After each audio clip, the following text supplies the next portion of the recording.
Afrika Mashariki, tuwezeshe kuishi kwa amani, tutimize na malengo yetu. Jumuiya yetu sote tulilinde, tuajibike, tuimarike, umoja wetu ni nguzo yetu, idumu jumuiya yetu. Thank you very much. You can be sitting.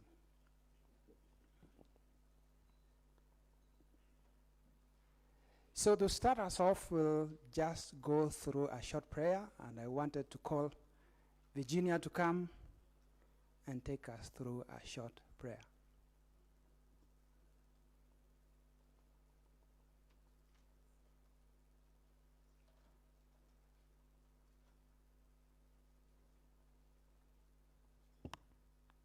Good morning.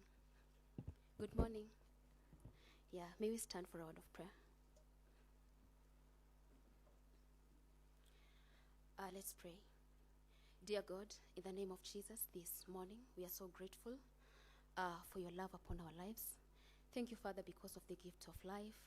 Thank you, Father, because of the gift of good health, and even because of the sound mind, O God, that you've given unto us. This morning, Lord, our hearts are full of gratitude. Thank you, Father, even because of gathering us, O God, in this place to discuss matters credit rating, O God, so that, Lord, we can see how to improve our economy, O dear God. And now we pray that your presence, O Lord, may be here with us, O God, even throughout these discussions, O dear Father. Thank you because of each and everyone that you've given safe journey. And Lord, even as we are here, we pray that you'll be here with us, O God, to help us through in all this that we are doing. We love you, Lord, and we bless you. For all this we pray in Jesus' name.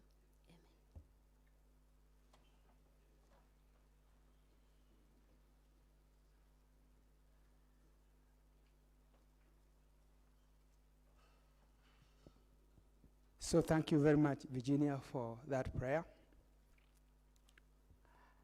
I think it's a very important day that we are sitting here to have a conversation around credit ratings. It is a very important conversation we are going to have. I think the issues are very clear, and the panelists and those who will take us through this session will shed a lot of light on issues very close to not only Kenya as a country, but also the continent of Africa. And even as we start off, I think it's important to mention a few things. Our restrooms are on the left, just for our purposes. And also, even as we sit here, it's important to know that we need some security briefing just in case of anything. We have our colleague from Safari Park, Mr. Montgomery, who should find his way here to give us a small brief on what we need to do in case there's a fire. Yeah? In the unfortunate event there's a fire. I believe he's being called. So as he comes through, just feel at home, please. Have some conversations around the issues affecting credit ratings, very important.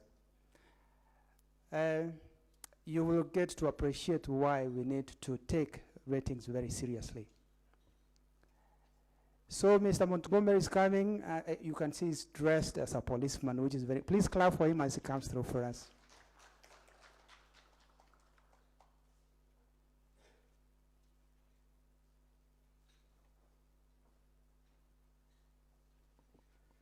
Yes, good morning. Okay, my name is Montgomery Asava, from the Security Department, Safari Park Hotel. On behalf of Safari Park, allow me to welcome each and every one of you here. And please feel free and at home. Let me take a little bit of your time to take you through some of the hotel safety and security briefs. And the first one being, here where you are holding your meeting, it's called Pavilion Ballroom. Safari Park Hotel is a safe and well-secured place that is 24-hour security, including this conference hall. For the period we'll be here, I'll be the one who will be taking care of your property. So feel free to leave any of your property while you're taking a break, maybe tea break or lunch break. And then all the participants are advised always to put on the conference badges. That is for easy access control. And then another one is about the fire. In case of any fire alarm, please you cease what you are doing. Try and secure your property, that is if you can, and then walk calmly downwards toward the fire assembly point. That the fire assembly point is just immediately outside this conference hall, next to the parking yard. For those ones who came through the parking yard, I'm sure you were able to see it. It's clearly visible from a distance. And then we have a clinical officer on duty at all times, and a doctor on call. So in case of anything, a medical issue, please feel free to visit our clinic. And then a police station and also a hospital. They are just within 15 minutes drive from this place. Please feel free. And then evacuation, about evacuation, we normally use St. John's St. John's ambulance. And then when you are evacuated, you are taken to a hospital of your own choice. Then the washrooms, we have one washroom inside this conference hall on my left, just behind that board. And because of the number, feel free to use those ones downstairs at the restaurant, the same position downstairs. Then you have our Muslim brothers. You have a prayer room for you. It's within the shopping village. Just outside, immediately outside this conference hall, next to the fire assembly point, you can see that is where the shopping village starts from. There is a prayer room for you there. And then in case you have the conference budget, the conference bags, that is the gift bag, please avoid using them to carry your personal item, that is the laptop or the mobile phone, because of the mistaken identity. And in case of any issue, maybe theft or maybe a missing property, please feel free to report immediately for a timely follow-up. And then for safety and security reasons, half consumed and open water bottles will be replaced. That is during the lunch hour break. Then the last one is Safari Park is a hotel with a variety of restaurants, so we don't allow food from outside. Anybody with a question? Or maybe a point you didn't get it right, you want me to clarify? Okay, with that, feel free and enjoy your stay at Safari Park. Thank you.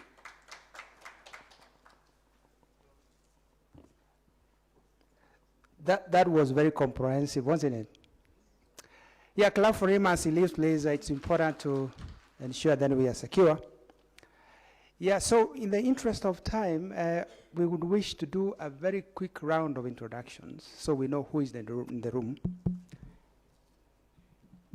And I have a mic here that will go around. You just say your name and the organization you're from. I think there's another one there, which is okay. So maybe the one who is holding the mic can start with ourselves. Good morning. Good morning. They say you save the best for last, right? So I'm going to do that. I'll save the best for last. I'll do mine last, but we start here. Thank you. Good morning. Anthony Mwangi from Capital Markets Authority. Good morning. My name is Faith Mwaka. I'm from Capital Markets Authority.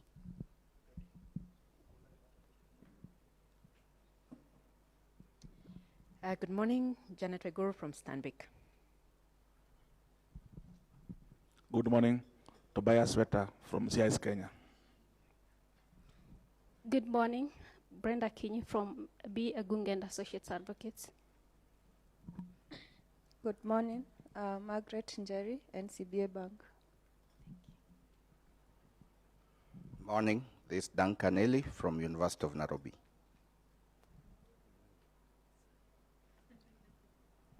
Good morning, Edward Kusao from Credit Africa. Morning, everyone. Anthony Chumo from RBA. Good morning, Timothy from Citra Africa. Good morning, Mandela Wilson from English Service.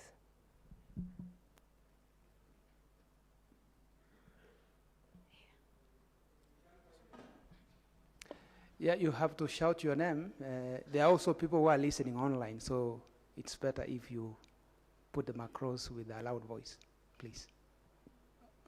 Oh, good morning, everyone. I'm Dennis Mulongo from Agricultural Finance Corporation. Good morning. I'm Caroline Mutunga from Agricultural Finance Corporation. Good morning. My name is Christine Maina from the East Africa Venture Capital Association. Good morning. My name is Peter Kefue from Muungano Microfinance Bank. Muungano Microfinance Bank. Good morning, everyone. I'm Amani Muhinda. I come from a development advisory firm called AfriCatalyst based in Dakar. Good morning, everyone. My name is Wawero Duncan from the CPF Group. Good morning. David Lentio is my name from Retirement Benefit Authority. Good morning, everyone. My name is Stila Rono from Metropol Corporation. Good morning. My name is Qais Muhammad from Kenya Association of Stockbrokers and Investment Banks. Good morning. My name is Trevor Omondi from Kenya Association of Stockbrokers and Investment Banks. Good morning, everyone. My name is Robert Kiri from Rafiki Microfinance Bank. Good morning, Christine Ojok from Onfon Group. Good morning. My name is Lois Mudhoni from Onfon Group. Good morning. Moses Mugo from KCB.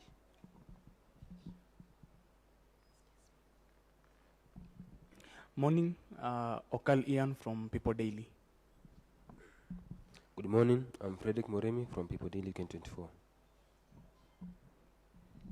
Good morning. My name is Felisa Zinderito from Capital Markets Authority.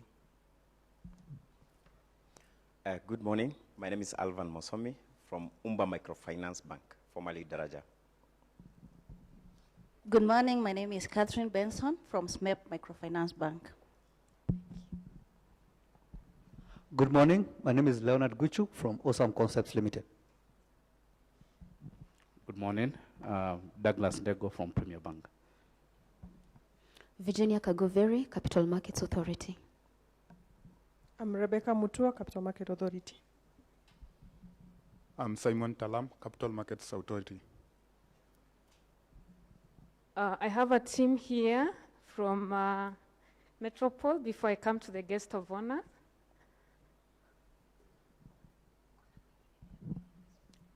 Good morning. My name is Catherine Magwa from Metropol. Agunga Maureen from Metropol Corporation. Good morning. I'm Jerimboro from Awesome Concepts. Morning, everyone. I'm Rose Wanjohi from Awesome Concepts. Thank you. Some two here that I missed out. Good morning, everyone. My name is Respa Maina from BASE. Thank you.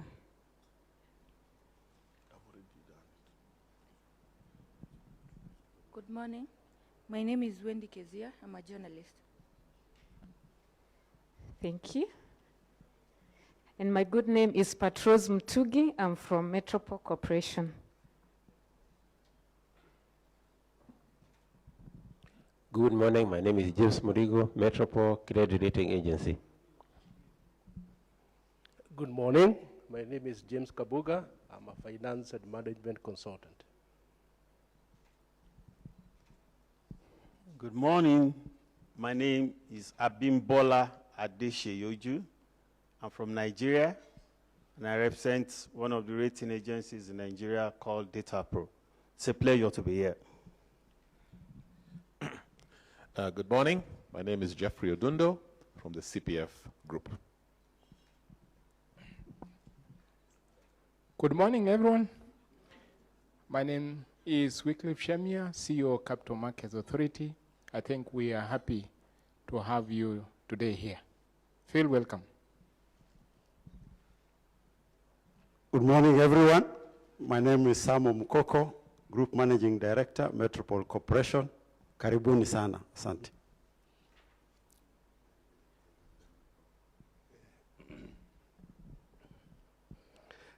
Good morning. Derito Mureithi is my name, Metropol CRA. It's not the time to talk, we'll talk later. But I'm really pleased that this conference is taking place. We've been talking about it for more than a year because we have very strong belief that we can unlock the capital market in this republic and on the continent, and with it, change Africa. Chairman. Good morning. My name is Ugas Mohammed. I'm the chairman of CMA, and we are very pleased to be here, and we wish you a very fruitful engagement. Clap for the chairman, because you know. Good morning. My name is Mohammed Aden from Premier Bank.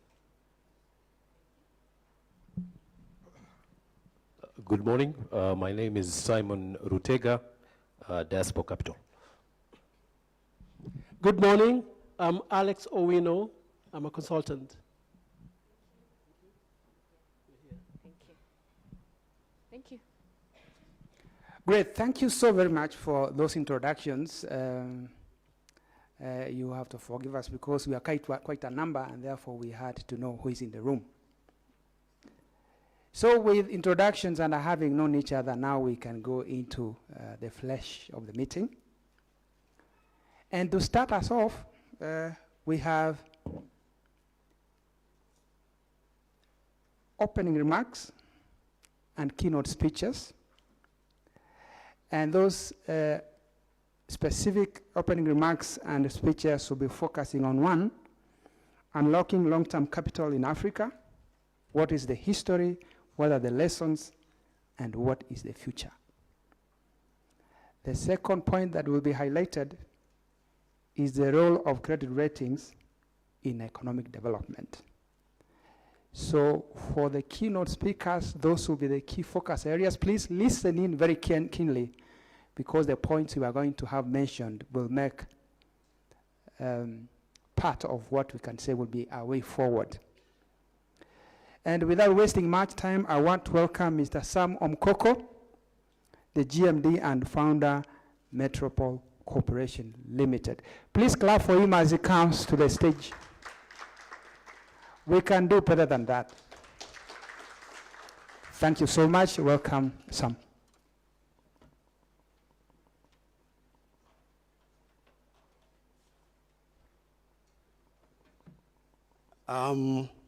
Thank you very much, Justus. Again, good morning, everyone. I'm here to open up this particular conference, and I would like to pay great tidings to the PS who has come in to grace this occasion, and you'll be listening from him shortly. PS Investment Promotion, Mr. Bubakar.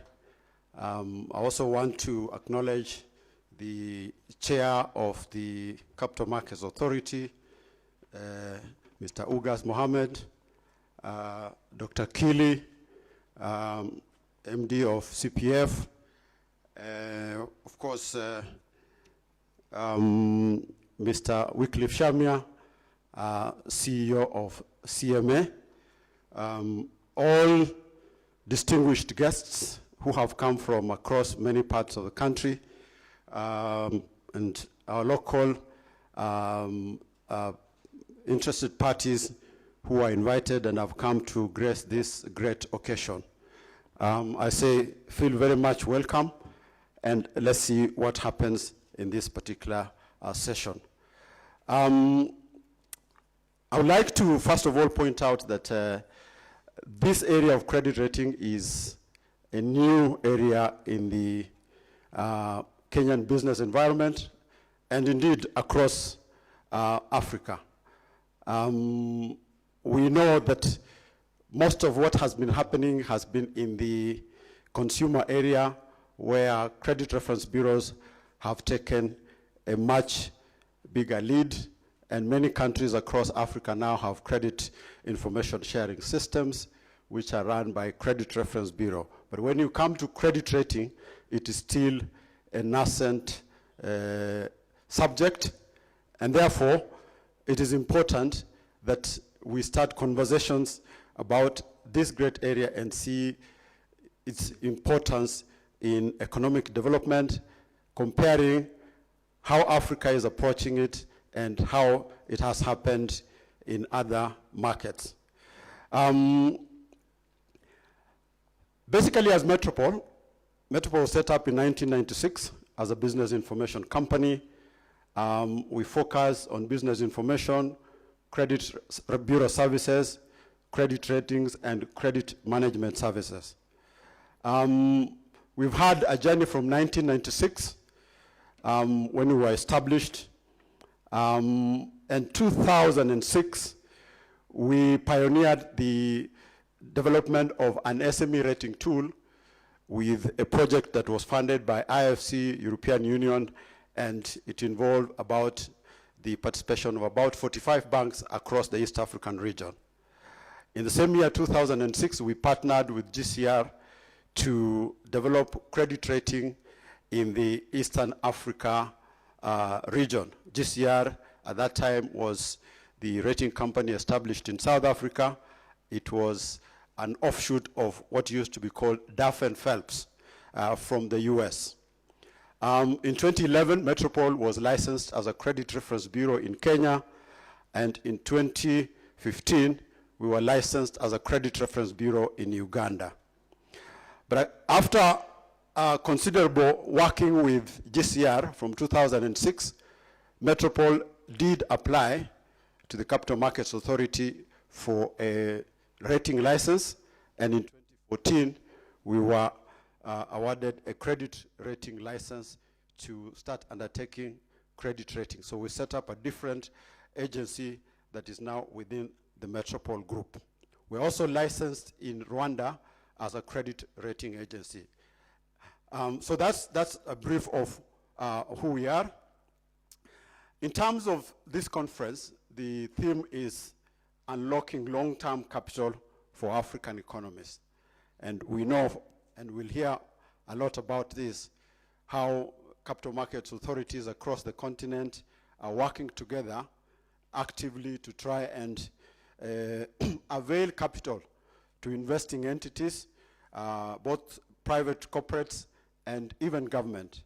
And what we like to see is that how is credit rating positioned to ensure that these markets work efficiently and stimulate the flow of capital across the various economies that they are located in. Now, I would like to start by some research that was done by UNDP last year. And this research touched on the cost of African countries servicing their debts. Most African countries go out in the Eurobond market to seek funding, and what happens in those markets, that credit ratings are usually required for these countries to access capital in the Eurobond market. And credit rating across the globe is mainly undertaken by the big three, that is S&P, Moody's Investor Services, and Fitch. And you find that all the ratings that sovereign countries in the continent have in seeking for capital have been done by these big three. Now, UNDP undertook a study because of the kind of ratings that African countries were getting from these big three. And in its study, they did establish that African countries over the last 10 years have paid in excess of USD $74.5 billion, mostly in excess interest and debt servicing charges. Now, we know that credit rating does determine the price that a borrowing entity pays. And because of this, this money compared to what it can do, you can see that I have a table here that lists the ratings that have been assigned to a number of African countries. We have 54 countries on the continent. 33 of these countries have already been rated. And quite a number of them have accessed funding from the Eurobond market. Now, if you look at most of the ratings, you can see Botswana has an A2 rating as at March this year, 24. Previous rating was at A2. This rating was assigned by Moody's. If you look at Mauritius, it's a BBB minus. Again, BBB previous rating assigned by S&P Global. Then you have Morocco, BB. Again, BB previous rating assigned by Fitch. So if you go down the table, you will find that most of the ratings that have been assigned by these entities actually outside of Botswana and Mauritius are BBB downwards. Now, in the ratings language, the investment grade rating is up to BBB. So you start from AAA, then AA, then single A, then you come to BBB, double B, single B, all the way down to CCC, up to D, which is default. Now, what this means is that if you get a rating that is not investment grade, that's a rating that is below BBB, then that rating is considered to be highly speculative. Rating agencies have about 9 to 10 risk buckets where they will place an entity that has been rated.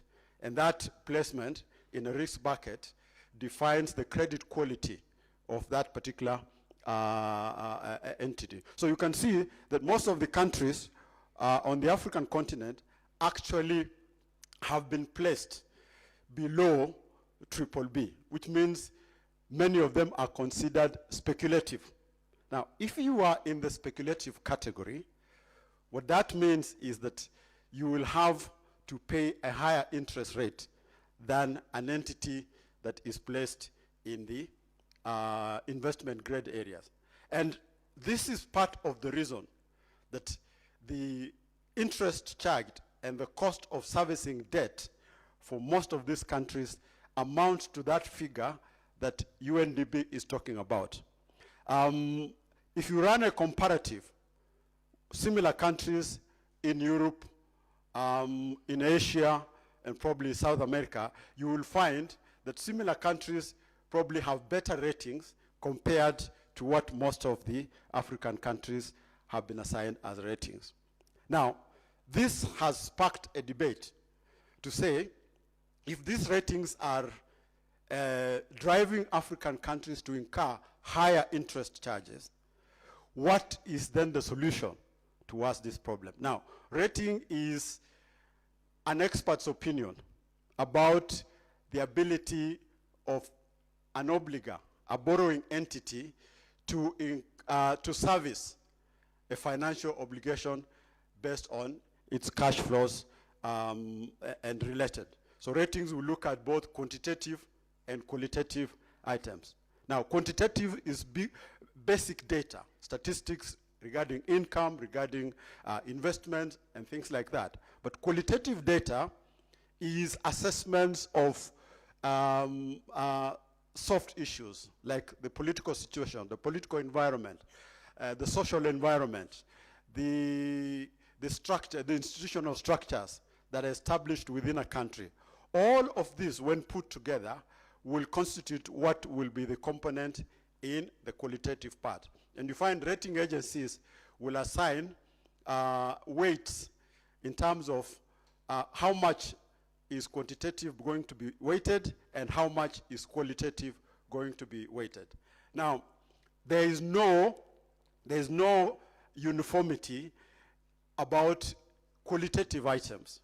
It depends on the rating agency's methodology. So what factors does that rating agency take into account when they are assessing these qualitative items? And because of this, there are differences between the ratings that are assigned by these entities. Now, these three big rating agencies command about 90% of all the global sovereign ratings across the world. So that there's no way, if you're going into the Eurobond market, you can avoid a rating by any of the three big entities. So arising from this UNDP report, African Union has held several meetings and together with the APRM come up with about 5 recommendations. One is that would it then be helpful to establish a CRA, a credit rating agency that would be accountable to supranational institutions like the UN agency? Because what we see is that the 3 big rating agencies, when you are rated, actually you pay the rating agency as a beneficiary of the rating, but you go with the rating to these markets to raise capital, and accountability actually is not to any other entity except your methodology and the regulator who has given you that rating. So that recommendation was mooted, but I think it has not found the light of the day. The second recommendation that came out of that was establish a regional Pan-African rating agency. And this is what APRM is now doing, to establish an African credit rating agency that will be able to provide ratings for African sovereigns that compete with the ratings that have been assigned by the 3 big rating agencies. And efforts have gone into this. Several meetings have been held. I think there are plans to launch this African credit rating agency sometime next year in July. Now, one would then want to find out what is the rationale of setting up this. It is that most African countries believe that the rating agencies have a bias against the ratings that is assigned to them. So the question is, objectively, will this African credit rating agency deal effectively with the perceived bias that is there? The other third recommendation that is there is that strengthen the capacity of and promote a more efficient marketplace among already existing African-based credit rating agencies. Now, there are already existing credit rating agencies on the continent which are already assigning ratings to mostly corporates and SMEs. We have GCR, Metropol, we have Augusto, we have Datapro from Nigeria, we have CARE from Mauritius, and we have AM Best, which has been focusing on ratings of insurance. Already rating companies are operating on the continent, but their work has not been significant, because even if you look at the entities that they have rated, the highest number of entities rated is by GCR, and GCR was recently acquired by Moody's, so it's now become part of the big 3. So again, you find that that aspect of having a localized rating capability is being taken over by the big 3 so that they can have a stronger presence on the continent. Now, the number 4 recommendation was instituting greater transparency of the big 3 methodologies. Now, there have been issues that can the big 3 explain to us how they arrive at those ratings? How transparent are they? And in terms of accountability, how accountable are they? Here in Kenya, we know that Kenya has had a rating from 2004, and the rating was assigned at a B plane in 2004. Over time, that ratings have been playing between B positive, B plane, and B negative. Recently, when we had the Gen Z activities, Moody's Investor Services quickly downgraded that rating from to a negative B with an outlook that was unstable. And that simply means that Kenya then continues to exist as a junk status borrower. Every time they're going into the Eurobond market, they have to pay a higher interest rate. And we know the challenges that the country is facing in terms of servicing their debt. So that challenge is there. How it is going to be solved is part of what is being discussed. It will be discussed in this meeting, and it's being discussed elsewhere to be able to find out that can rating agencies and the rating product, as it were, be able to solve the problem of African sovereigns in accessing affordable and appropriate capital from the Eurobond market. The number 5, adoption of standardization. Standardizing rating methodologies is a good thing, but you'll find that most rating agencies tend to develop their own. But of course, depending on the investor pool, rating agencies would try and position their ratings to ensure that it is acceptable to the investor pool that they are servicing. So again, standardization is a thing that is required, and it would help most entities to understand why they are being assigned a certain rating. We as Metropol are also joining the BRICS. You know, the BRICS are working together to also set up a similar rating agencies that can counter the big 3, because they are experiencing the same challenges that African sovereigns are experiencing.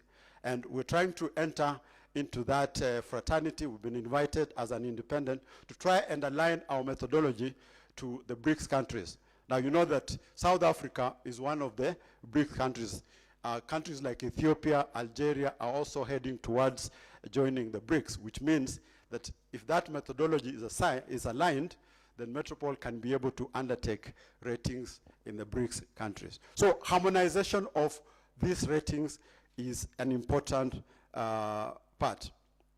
Now, the focus of this conference is therefore to explore ways in which sovereigns and corporates can access both domestic and foreign capital that is both appropriate and affordable. We are all aware of those challenges. What we are saying, can credit rating be the savior and take us towards achieving this objective of accessing affordable capital and what you call appropriate capital? Because it can be affordable, but it may not be appropriate. Basically, if I can mention, what do credit ratings do? There are 2 models of credit rating. One is the one that measures probability of default for an entity that is intending to borrow. The other one is what you call the ECL model, which measures the expected credit loss that helps in pricing. So rating agencies, in the probability of default model, most of what it does is to open the doors to access. But once you have accessed, you require another model that is able to evaluate the risk of default to be able to say what is the expected default, just in case things don't go well. And we're all aware that in the financial in the financial sector, or in terms of financial operations, depending on economic outcomes, rating default can be an imminent thing. Economic conditions can change at sovereign level. Politics may change. Unexpected events like what happened, COVID, may come, and you find that all your plans are set at a challenge, and you find that you are now faced with the imminent or the possibility of default. Now, default is not usually necessarily a loss. But once you have entered into default area, then you are further downgraded, and the conditions under which you are treated become more severe. And therefore, it is always important that every country or every borrowing entity that has been assigned a rating avoids a default. A default is never a good thing. In terms of ECL models, which determine the pricing that you pay, Kenya, for example, has entered into a risk-based pricing environment. Banks are now giving loans based on customers' credit scores. Those scores are obtained from credit bureau data. But also, even at the capital market level, the pricing of capital is now reflecting the risk that is inherent in the Kenyan environment. And because we are now in that risk-based pricing area, we'll have to adopt these ECL models that enable us to determine how much interest a customer should be charged, a borrower, whether it's on a bond or straight commercial loans, should be able to pay. Again, if you look at who are the consumers of ratings, consumers of ratings are basically the investors, whether it is investors in debt or investors in equity. But there are other consumers also. Regulators are consumers of ratings because they use ratings to try and improve the efficiency of their market operations, the efficiency of conducting due diligence, and ensuring that processing of applications for capital raising are done a lot faster. In terms of monitoring, surveillance, ratings are quite an important input in that whole process. So you find regulators, whether central bank or capital markets authority, will use ratings for a number of purposes. Counterparties that want to deal with companies will also find ratings useful because decision making becomes a lot faster. The metric, if the metric is understood, then that becomes. Usually, if it is at debt level, there are simply three key questions that every investor is asking. That if this entity is or borrows, will they pay back at all? Answering that question is usually a critical thing for most of investors. And payment on time, in terms of liquidity management, is also important. And of course, every investor wants a return on the investment. So beneficiaries get this framework for assessing the appropriate or the usefulness of this rating parameter. Of course, customers also use ratings to evaluate the financial health of the institution. For example, if it's a bank, customers knowing that our bank has a good rating gives them the confidence that their money is safe. And that is how we find rating being used in the market. The other key question is that who pays for these ratings? Now, there are two types of ratings. You can have what you call a voluntary rating, which the entity that is seeking finance applies voluntarily to get a rating. But you also have involuntary rating, which are ratings that are being sought by other interested parties. There's always a challenge on who pays for this rating. So voluntary ratings will be paid for by the obligor. Involuntary rating will be paid for by the entity that is seeking that particular rating. And that has implications because, and if you look, if you recall the financial crisis of 2008, 2009, part of the challenge was that the rated entities and the rating agencies negotiate with each other on, if I want a good rating, then I must, what can I do to get a good rating? And so there have been some reforms there that the people who solicit for business do not get involved in the rating process itself. So that separation, which creates independence, then looks at the factor that I do not, as an entity that is seeking a rating, I do not have the opportunity to try and influence the rating because I am the one who is going to pay for it. That usually has always got challenges. In terms of, so we've seen that.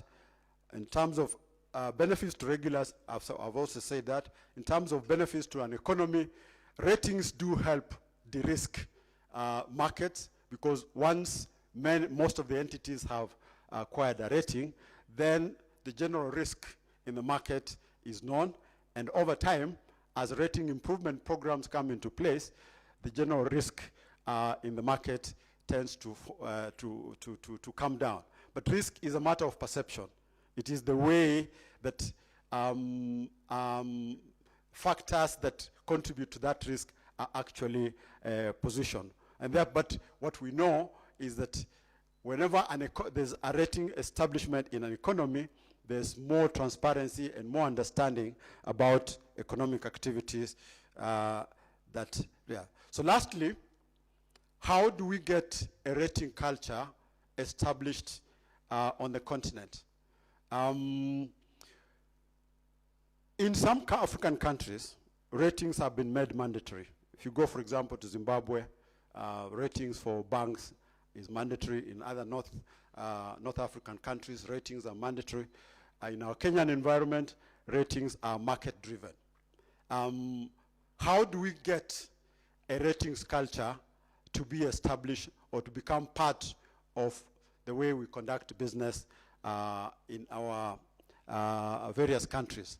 I think this is part of what we are now looking at and saying, what do we need to do? What do regulators need to do? What do businesses need to do? What does a government need to do to establish a ratings culture that can deliver the benefits that we have seen? Should ratings be made mandatory, or should they be made, should be left to market forces to be guided by supply and demand of this particular product? It's a debate. One cannot say here. We can only look at examples where they are mandatory, how has that helped, and where they are market-driven, again, how has that helped? So as we discuss this topic today, I believe that we'll, at the end of the day, we'll be able to come out clearly understanding the role of credit rating in an economy, the role of credit rating on the continent in terms of deepening our capital markets and making capital available, being able to price that credit, and how we can go about establishing this credit rating culture on the continent. Thank you very much for listening to me.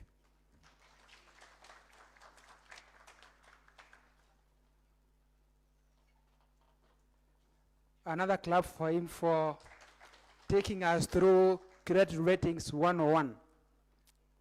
By the way, which is the best rated country in Africa? You can raise up your hand. I'll get for you a sweet immediately. Yes? He's saying it's very easy. It's Botswana. Do you agree? Clap for him. I know there are a number of us who didn't know that. And the worst rated? It was projected. No, it's not going to be you again. Worst rated in Africa. He projected it here. Yes? Someone? Mkoko, you need to do a lot more work. Yes, please. Which one? Zambia? Not really. Okay, that's an assignment. I think we should get an answer from the audience at some point. Very, very crucial. Now, maybe I request Metropol team next time, when you put the ratings, maybe you can also allocate the cost of borrowing among those countries. For example, in Kenya, we went to the Eurobond market. At what rate should we borrow right now, given our rating? But then what's the rating of Kenya? B minus. Done by who? S&P. Some other guys who are not here. Clap for him. I think he has answered correctly. Thank you so much. So in order for us to progress, I think it will be important for us to go to the next speaker. And the next speaker is a representative of CPF, Mr. Geoffrey Odundo. He'll tell us a lot more about what he does at CPF and how what you're doing here is related to credit rating. Please clap for him as he comes through for us.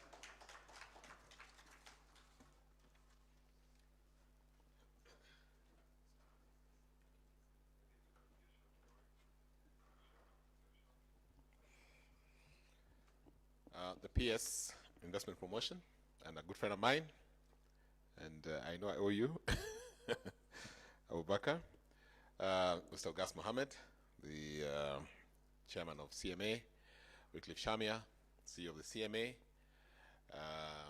Dorito Moredi, Sam Nkoko, Metropol, and James Murigo, Metropol Ratings. I always call Sam for Metropol credit reference. Yes, so my name is Geoffrey Odundo, the Group Executive Advisor at CPF Group. Previously, I was the CEO of the Nairobi Securities Exchange. I'm here to present the Group GMD of the group, Mr. Jose Akili, who couldn't make it. But I'm also happy to be among friends and the fraternity the ecosystem that I'm very familiar with. I think this is a very nice day to be here. I mean, it's good to come and discuss a very key feature of the investment markets that I think has not gained adequate prominence as it should. Speaking of my experience when I was at the NSC, as we receive issuers coming to the market, we would always recommend that they consider ratings, but it was never top of their list. I think most of them were looking at collateralization through credit guarantees and other forms of securitizations. However, for capital markets to evolve, ratings is actually a very key imperative. Even if you have the other of assurances that you can, I think rating speaks volumes, because this just speaks on the health status of your company as assessed by an independent entity. So I think this is a very timely conference, and I want to thank Sam and the team for putting this together, coming on the back of a lot of focus on how economies are doing and why ratings are affecting even how we access capital. So I think Kenyans are starting to understand what these ratings mean, and it's something that we need to focus on. So the CPF Group, just to give you a bit of a highlight, we are a financially integrated group of companies. Primarily, we offer pension administration services, which is how we were formed initially. But today, we have about 7 subsidiaries offering various services within the financial services. Our key businesses are in the areas of insurance, brokerage, property management, as well as very soon recently, we're going to be looking at capital markets and fund management. So we are a big group, managing about or administering about 220 billion in financial assets in this country. But we also consider ourselves a very key player in the capital markets. We do believe in the capital markets. We believe that the capital markets has not achieved the desired penetration that it can, and that's why we are very actively involved in coming up with instruments to support the growth of the capital markets. In 2023, we issued the first real estate investment trust from a pension industry. This is the Laptrust Imara IREIT, which today has a valuation of about 7 billion in assets. And then this year, we also issued a bond, a Sukuk bond, in the market, valued at about 3 billion. So we believe that these instruments are available in the capital markets and can be used to support the growth and of capital in the market. Now, why do we believe in ratings? And Sam has highlighted most of them. But I think just to add, a few of these are very, very important. Now, ratings make us make informed decisions. On a recent trip we did to Mauritius, we realized that today, the bond market in Mauritius is 25% of the total aggregate of the financial markets, including banks. 25% of the capital in the Mauritian market are actually from the capital markets. And their primary securitization is from ratings. So that speaks volumes about why ratings are important. And the reason is that it gives you that as an independent analyst, you get that independent view about a company's health check and its ability to actually pay back the money, owing the fact that ratings are very rigorous processes that ensure that all the aspects of a company are ticked, and hence it provides that level of assurance, which is so important. I think ratings enhance credibility. Just riding on that, it does speak volumes about a company, about a country.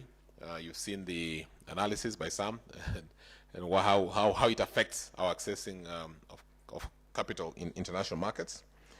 It provides competitive edge. I think rated institutions are able to tap into a wide pool of capital and hence are able to get even cost-effective capital.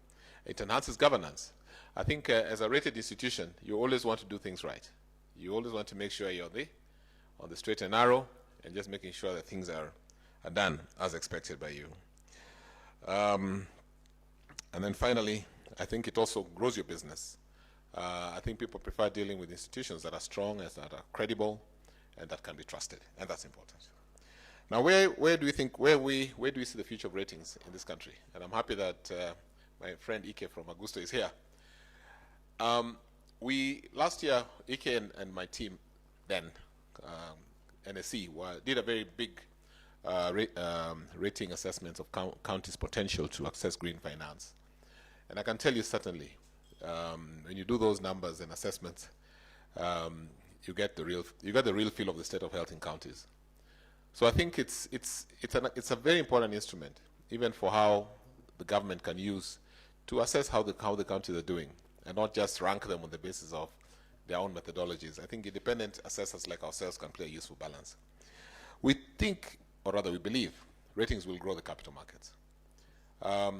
Today at CPF we are focused on securitizations. We want to bring in assets in the market and use all the products that Shamia has put in place, ABSs, REITs, Sukuks. But we can't afford to collateralize this all the time using guarantees, using underwriters. We need to have a very flexible instrument that can be trusted. And I think ratings that's it. And that's what will expand the growth. Because when you take a guarantee, for instance, the cost, when you add that cost to the interest rate that you're promising the investor, it makes it very, very unattractive. But a rating is more cost effective. And we were getting there. I believe, Shami, you remember when we were building the capital markets, our bonds even started getting unsecured. And I think the next step was just to use ratings. So I think this is how the capital markets will grow. And we must allow ratings to be a very key part of it. I think what we need more around growing the capital markets and understanding about ratings is the capacity building aspect, not just for us, but also for the investors, so that they can believe and trust in these. I think Kenyans, we still believe in tangible security. Maybe it's because we come from the banking mentality of tangible securities. But tangible securities nowadays sometimes you can't even realize it. So I think we need to change that mindset, and I think capacity building will be a very, very important thing. We must also have homegrown rating agencies like what Metropol is doing here. I think we have relied so much on the international rating agencies. They're very expensive to access. They're very, very expensive to use. We did one when we did the Econ green bond, and it had to be funded by our international investors for the issuer to succeed. So I think homegrown rating agencies is the future. We must build them. We must use them. I think that's very important. You can see even countries are considering putting in place an African rating agency so that we can actually get some bit of more of a balance towards it. So I say that in closing, because I know we've got a long program ahead of us, is that ratings are very important. I want to encourage issuers and companies to use ratings to grow these capital markets, to use the capital market products. I think, and I've always been an advocate speaking, I don't know what this happened, it's called karma. When I was a regulator, quasi-regulator like Shamia, I was always banging my head and saying, these guys can't see the opportunity we have here. We have capital market instruments, we have REITs, we have derivatives, we have everything, and nothing was coming through. Now the shoe is on the other side. I'm being asked to send this to create a product for this market, do this and do that. But it's very exciting that with CMA support, we're doing things that are going to totally transform this market. So the issuers, and I hope we have some of them in this room, should actually think of using ratings as a key instrument, not only for capital raising, but even how to run your companies and run them better. So mine say thank you. I look forward to a great day, and thank you for putting this together. And I look forward to participating in the panels. Asante.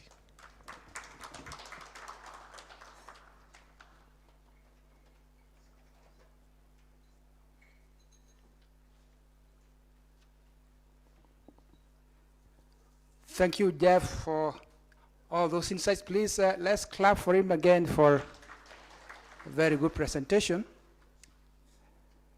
Yeah, there's a lot that he has said. Of course, together the presentation that was done by Sam, highlighting quite a number of issues. And I think our team is putting together some of the recommendations that should come out of this meeting. Now,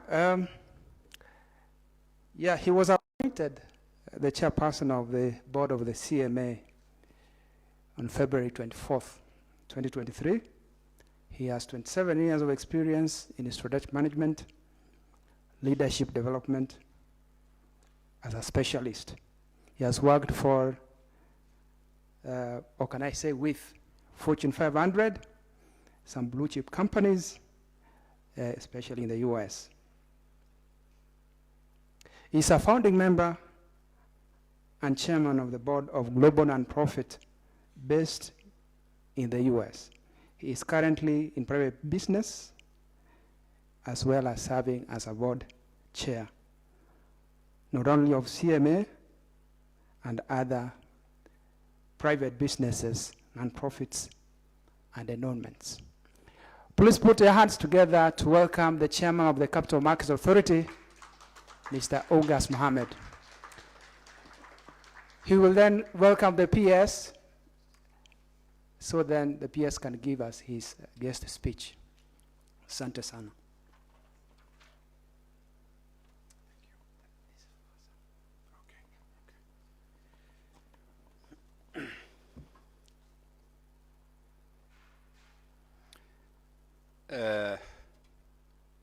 PS, Investment Promotion, State Department, Ministry of Investment, Trade and Industry, fellow chairman in the audience, CEOs, starting with my CEO, the CMA, Mr. Wycliffe Shamia, and the Metropolitan Corporation CEO,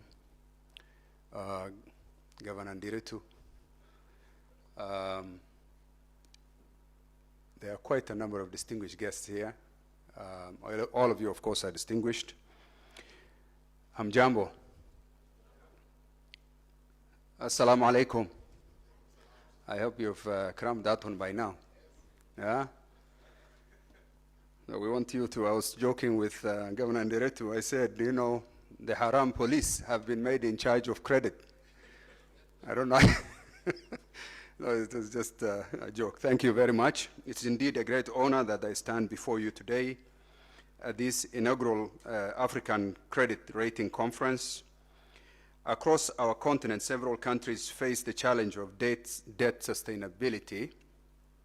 Globally, credit rating comes in handy as a universally recognized tool for assuring that an entity will borrow at a fair cost, as has been said earlier. Regrettably, this important tool's development is at its nascent stage in Africa, with there being potential that we could unlock a new era of transparency and trust. Credit ratings can foster informed investment decisions, enhance risk management, and ultimately contribute to Africa's economic growth. Distinguished delegates, regulations and oversight of credit rating agencies are also critical in ensuring transparency and credibility. A streamlined regulatory framework, as highlighted by various reports, will help enhance the accuracy and reliability of ratings. By collaborating across borders, African countries can harmonize standards, promote cross-border investment, fast-track approval processes that are often hindered by regulatory delays. We therefore believe that by fostering a culture of transparency and accountability, we can unlock the full potential of credit ratings to drive sustainable economic growth and development. In addition, to addressing the core functions of credit ratings, I encourage our session today to explore new frontiers that include technology innovations and ways of successfully integrating ESG, which is the environmental, social, and governance factors to credit rating assessments to promote responsible investment and long-term growth. We believe that through dialogues like this one we are having today, we should be able to open an avenue for more robust credit rating framework for Africa to enable us to strengthen our regulatory frameworks for credit rating agencies in our markets and promote the use of credit ratings by governments and corporates to attract more investment and effectively assess and mitigate risks. In this regard, we are committed at the CMA to working closely with the industry stakeholders to facilitate the environment necessary.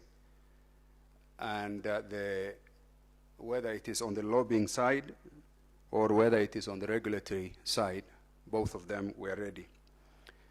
Now, you know, I was telling some of my colleagues, we were in one of the rooms, that I was exposed to credit reporting, credit bureau reporting in the early 90s.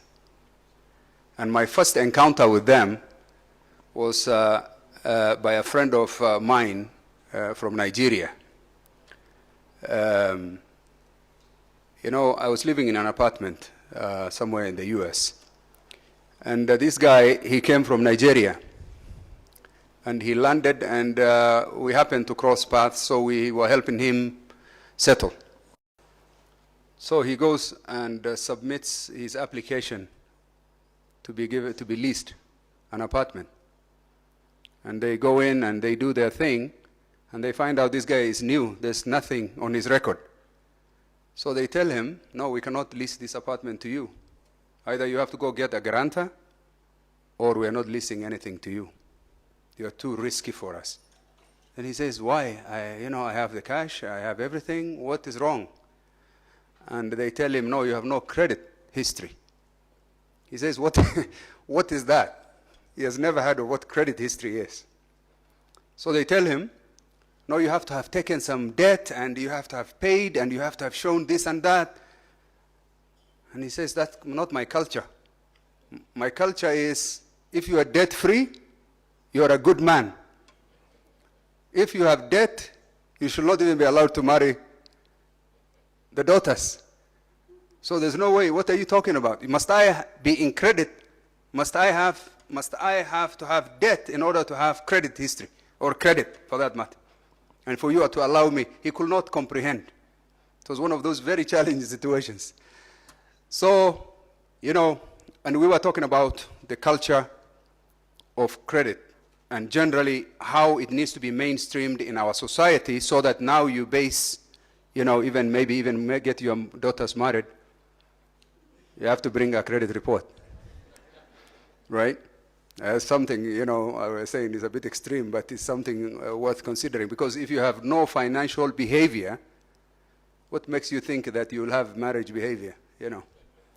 So we're saying that is so essential. But in all seriousness, I think a lot has been said with regard to whether something needs to be mandated or not. We have talked about our grievances with these top three, global. We have talked about various things. I think on the mandates, let me just say one thing. First of all, to mainstream this thing, it requires the effort of all of us, including starting from the players to the regulators and all in between, and the consumers. You know, 10 years ago and today, we're not close to the same place. we are in a different Kenya with regard to credit, reporting. Because at some point it was mandated, even to get a job, you have to go back and look at that. That was at some point mandated. But in terms of the issuer side of things, the corporate, not the consumer, and we know what happened in Fuluza and what happened in the Hustler Fund, and we know all those things. We know, the defaults and whatever else that came with it. There must be some reward and punishments for this thing. That's something you should be lobbying for. Ensure there is rewards and punishment. If you have a good credit, there should be a reward for it, which is in our local market before you even go global. And then if you are, maybe not totally blacklisting, but there should be some consequences for having defaulted on something at some point, of course, with verification and all that. So we're here to support. Let me just say that. We are very delighted to be here. The CMA has been part and parcel of this. And I think the efforts by the African Union and the other regional blocs with regard to creating these Africa-led initiatives on this reporting, the sovereigns especially, is very critical, and we are very much applaud the effort that's going there, and I think we're in full support. But I think as much as this is a continental event today, I think we need to put also quite a bit of effort in making sure that our local mechanisms and fundamentals are all working. That is something that is within our purview very much, and we are more than willing to engage. We have a capital markets round table forum, which is headed by the CS Treasury right now, ongoing, actively. I think I welcome ideas on what we need to table there. I think we need to have an agenda item, including making sure that we are not unfairly victimized because of lack of sufficient information, because of distance, because of not understanding the local setup and the culture here, where these entities that are in the global scene report our ratings, which are become a problem for us. These are real problems, and we need, hopefully, with the right interventions, we need to ensure that we are reported correctly.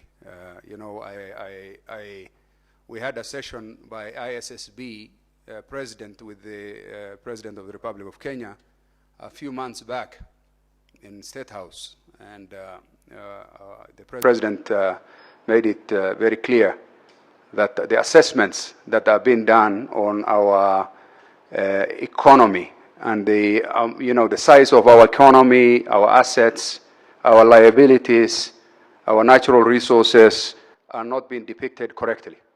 That was something that was very clearly stated. And this is part of making sure that, in the qualitative and the quantitative, as you mentioned, that we are getting fair reporting. With those very many remarks, I want to wish you a very fruitful engagement.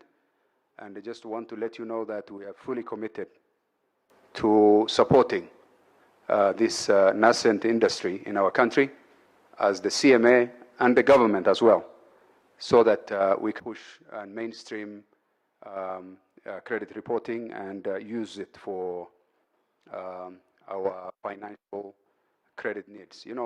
It is the concept of trust and verify. Trust, but verify. So I think we are going to make significant progress. Thank you very much. And I want to take this opportunity to welcome our PS, Abubakar Hassan of Investment Promotion. Please clap for him.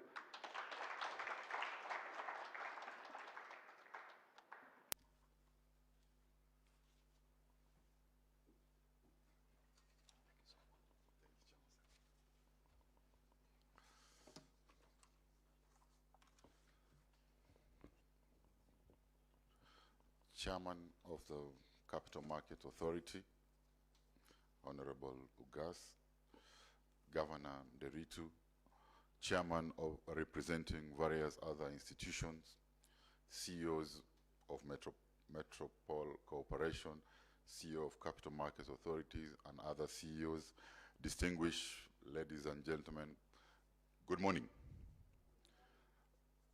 My State Department mandate, one of the mandate of my State Department, is to continuously and consistently engage the private sector to identify challenges to be addressed and opportunities to be unlocked so that the government can come up with strategic interventions to attract investment into the Kenyan economy. And one of the major costs or challenges is cost of capital. There are three major costs that have emerged. One is cost of capital, cost of electricity, and cost of taxation.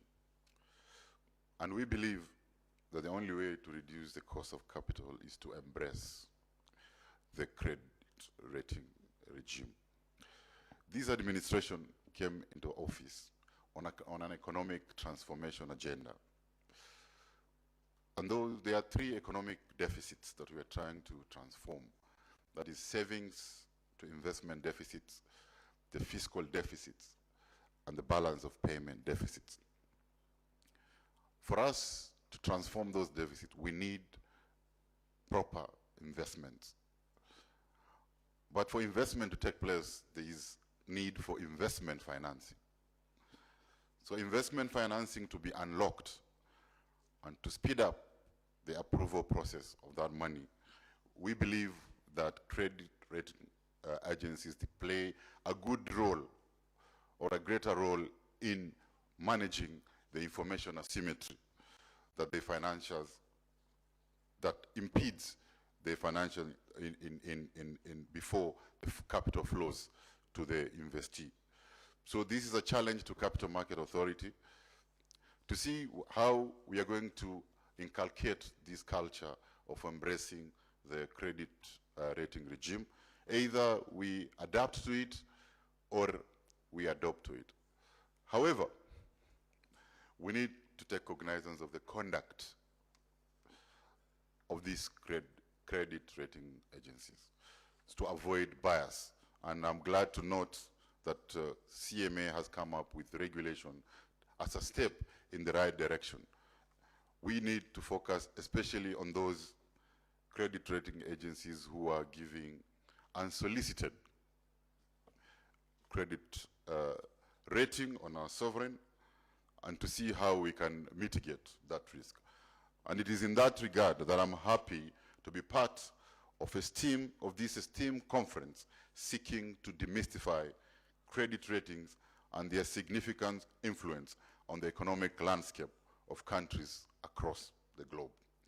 Let me start by expressing my sincere appreciation to the organizers and indeed all of you esteemed stakeholders for gathering here today to discuss credit rating matters. Ladies and gentlemen, credit ratings extend beyond mere numerical values. They embody a vote of confidence, encapsulating the trust and assurance that the investors and stakeholders have in our economy.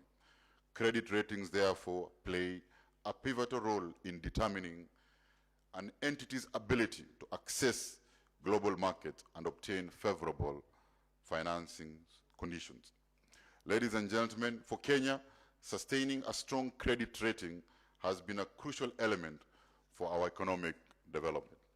Harmonizing credit rating across Africa is essential to creating an integrated financial system that supports cross-border capital flows. This alignment will also support African nations in their pursuit of long-term capital for sustainable development. I must emphasize the significant role credit ratings play in the development of our SMEs, which is a key pillar of our bottom-up economic transformation agenda. Enhanced trading credit ratings will therefore increase their access to finance by improving their transparency and credibility, thus opening the doors for a larger capital inflows.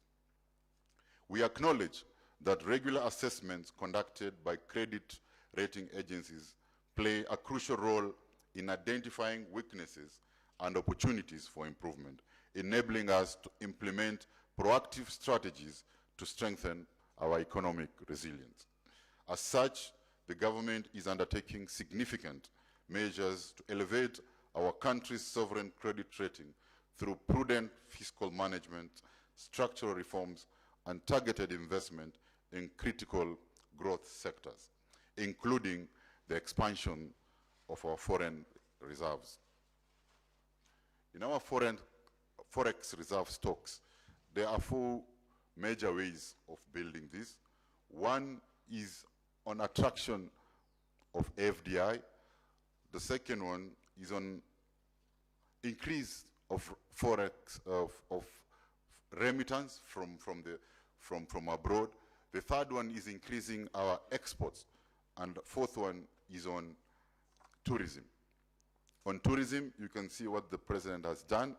He has said that by any tourist who wants to come to Kenya, he is coming home, because this is the home of human origin.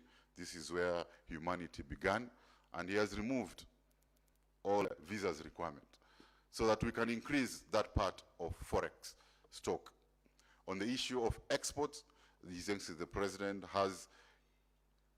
is building more special economic zones and export processing zones in the country so that businesses can produce competitively and export to the world.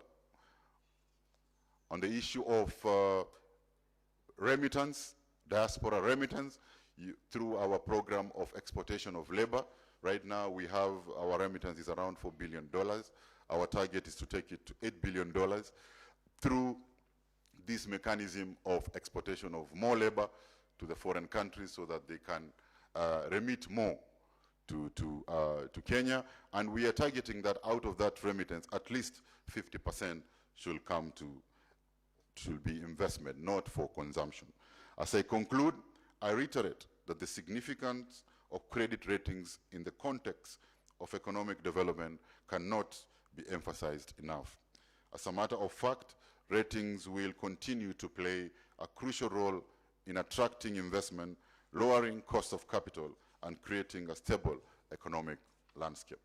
Going forward, as government, we shall dedicate ourselves to improving our creditworthiness through the adoption of prudent economic policies, the promotion of transparent governance, and active engagement with all relevant stakeholders.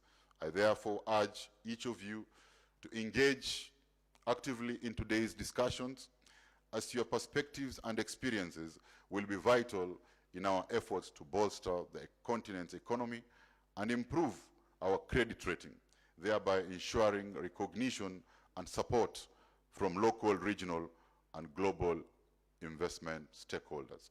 Thank you, and God bless you.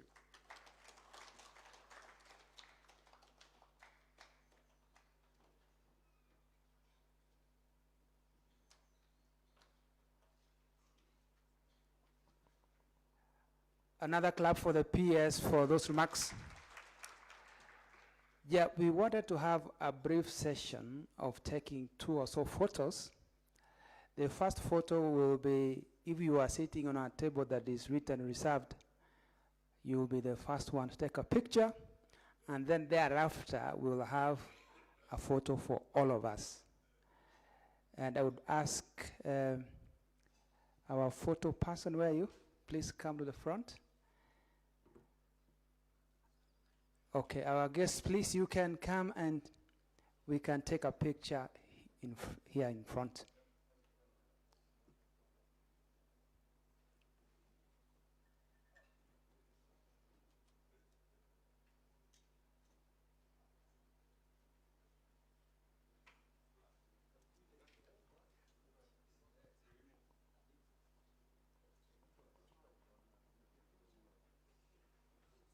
The cameramen have to organize us so then you are able to see all of us.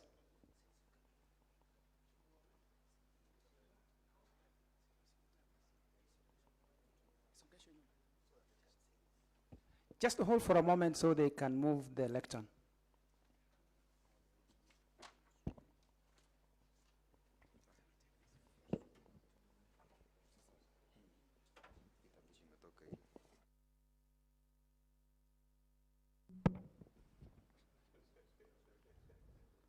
They are all smiles, as you can see. You can signal us once you're done. They say, unless your teeth is seen, then you're not smiling.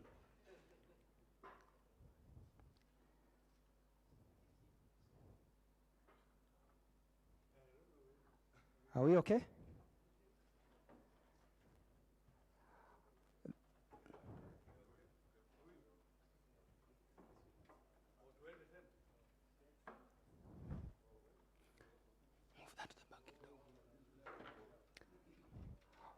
All right, so I think we are fine. Okay.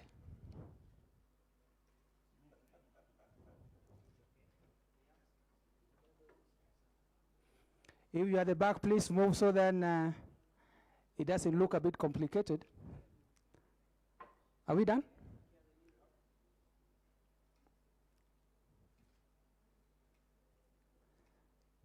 Very nice. So, thank you so much. Please, you can have a seat.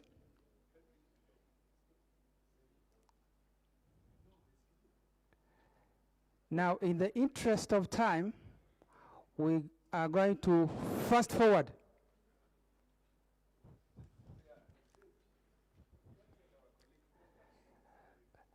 There is a cup of tea, so what will...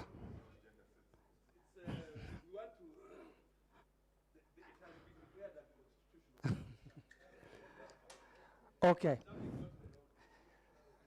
So it is being said there's something totally wrong with the photos that have been taken. Yes? A few ladies can come, please. Help us out.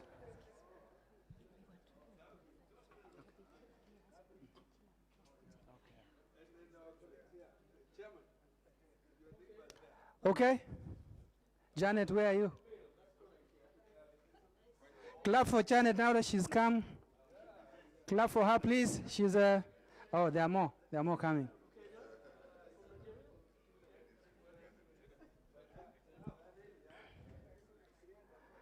You can introduce each other to each other.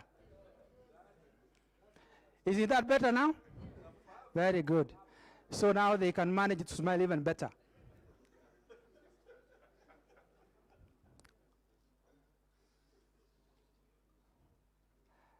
Ike has come in last, but it's okay. Okay, please hold for a moment because we are taking another. Please, those here, come and take with everybody else. You better rush so then our dignitaries don't get tired. Come in front and at the back. Yes.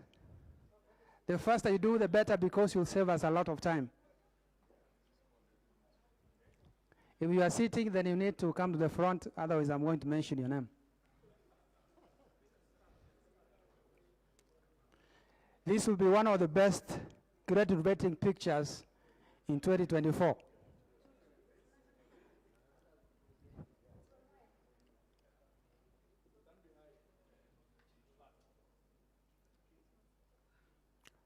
The cameraman should guide us so then we have everybody in the picture.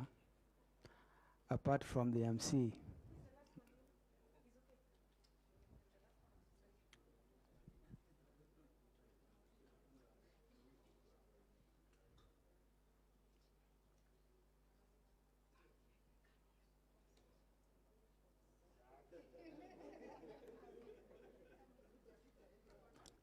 Please be sure to see all of us so then.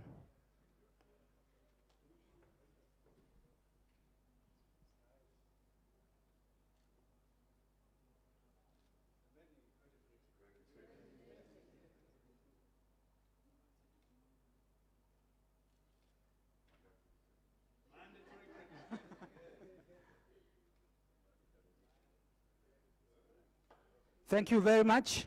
So we can take 5 minutes for a cup of tea in the interest of time, so then we can have the next session starting in a moment.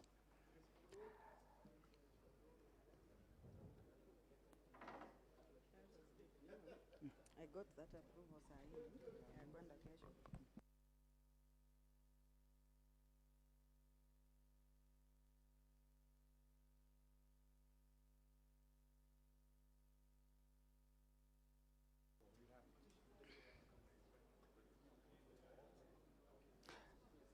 Please use a few minutes to pick your cup of tea and come in.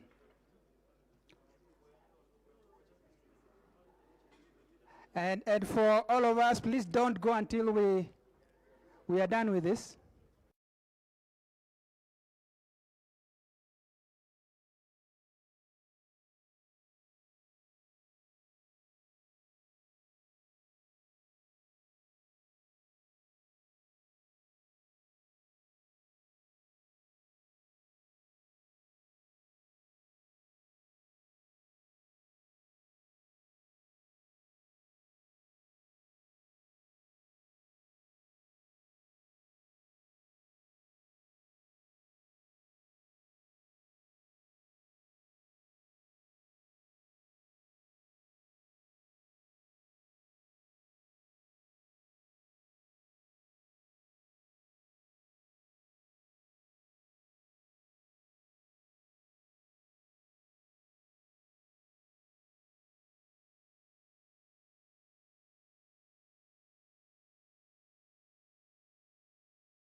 Yeah, please ensure everybody's in. We need to be seated so that we can start.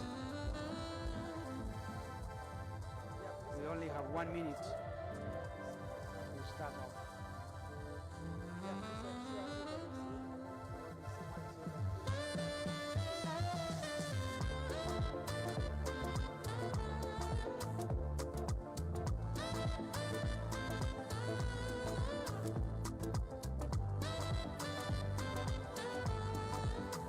Yeah, so the panelists can come in front. You know your panelists for the next session. Please make your way to the front.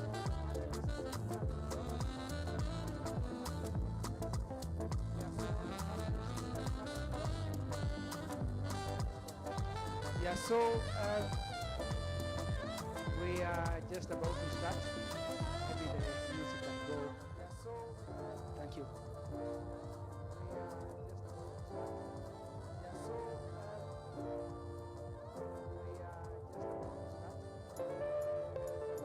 So we are starting off with a very interesting session. So in the morning, I think we have covered quite a bit. If we can put the music down.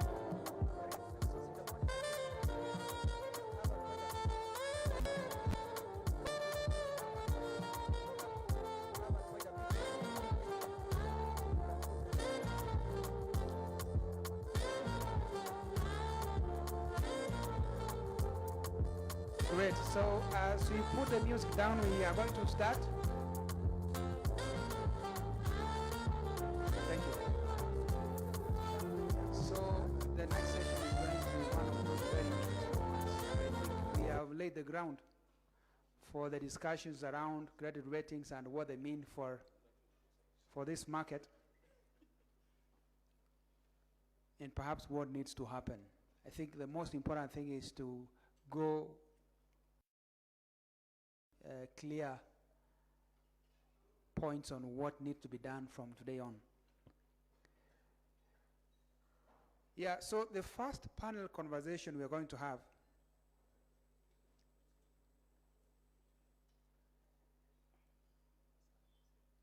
which is a fairly important session, is on structural challenges in the financial markets. And this session is supposed to be moderated. It's preferably looking at government entities or government as it is, and what are the issues, what are the challenges, how do we address those challenges from a policy viewpoint. So the topic is, we are trying to look at, so what are the structural challenges and how do we address them? And to take us through that session, we have Mr. Sam Mukoko to guide the session, and he has his very competent team. I would request you to lend them your ear so then you will get to know exactly what government is thinking insofar as credit ratings are concerned. Having said that, please put your hands together for Mr. Omkoko to introduce his panelists and take us through the next session. Thank you very much, Justus. And once more, good morning, everyone. Welcome to this first session of this conference. This is an important session. And as you can see, it has heavyweights, people who have a depth of knowledge in the area of financial markets. I will let them introduce themselves because there has to be some history behind who they are before we can be able to delve into the depth of the discussions. Basically, what we want to look at is the financial architecture of our markets, the banking industry, the capital markets, insurance industry, both domestic and global markets. I think you've heard, if you've been following the press lately and across across the globe, people are beginning to express concerns about the global financial architecture, that it has been designed in such a way that it doesn't favor certain regions of the world, notably the African continent, in terms of how easy it is for sovereigns from the African continent to access the capital that they need for development, whether for infrastructure or budgetary support. These are issues that are now concerning everyone. We have seen the impact of ratings on the sovereigns in terms of the costs of the credit that they take and the interest rate that they get charged. And the move or the likelihood of defaults that are hovering around most of the African countries.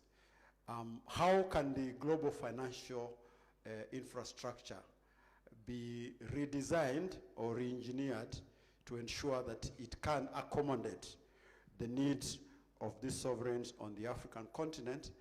And what about the corporates in terms of access to domestic finance, whether it is from the banking industry or from the capital markets?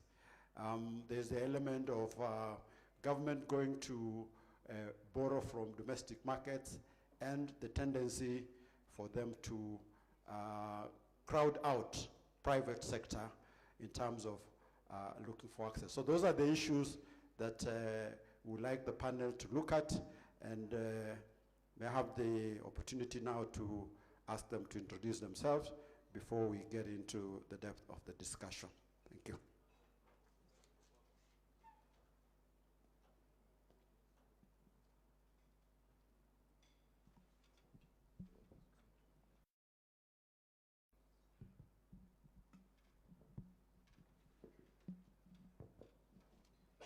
Thank you, Sam.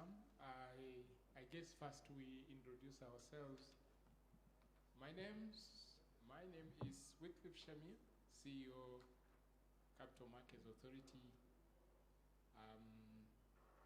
I think I'll just say I've worked at the authority for nearly 30 years now. Sometimes people ask me, how do you stay in a regulator for that long? It looks like you are very risk averse. Sometimes we are told I think they tell us we are salary takers, because within regulators, I think you don't struggle, which I think to earn a salary, sometimes it's not true. But I'm here today just to have a discussion on this very important topic. So I think I can stop there. I allow my colleagues also to introduce themselves. Thank you. My name is Simon Rutega. I think I've been in the financial sector for over 30 years. I know Wycliffe. I was part of those who started the Capital Markets Authority in Uganda. I started that in '96. Then I started the stock exchange in Uganda in, I think, '99. And then I left and, started my own business. I have a financial advisory firm. We operate in Uganda, the United States, a bit of Kenya, Tanzania, and Rwanda. I advise on policy, markets, and regulation. So I think I've been through the whole spectrum of the financial sector, and I'm happy to be here. Thank Metropol for organizing this workshop, and look forward to the discussions. Thanks so much. My name's David Lentio, working with the Retirement Benefit Authority. Just as my two colleagues on the panel, they really have experience in the industry. But for me, I have, I think, barely 8 years within the industry. I worked with Retirement Benefit Authority for 5 years. then in the Cure Consulting for roughly 3.5 years. So yes, I think it's a good space for us to learn and be able to share some of our ideas, and basically coming from the pension space, I think we'll be able to share more insight in terms of how we can be able to onboard credit rating within the pension space. Thanks so much.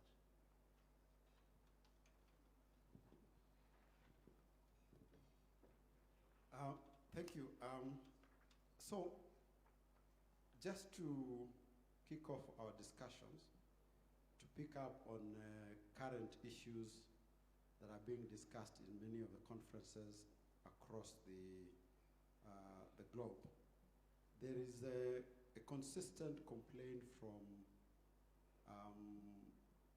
African leaders that the global financial architecture as structured today does not favor them, and they're finding it extremely difficult to progress in terms of accessing capital and capital that is appropriate for development and budgetary support. Mr. Shamia, what is your observation in this area, and is this a justified complaint from our leaders? Thank you.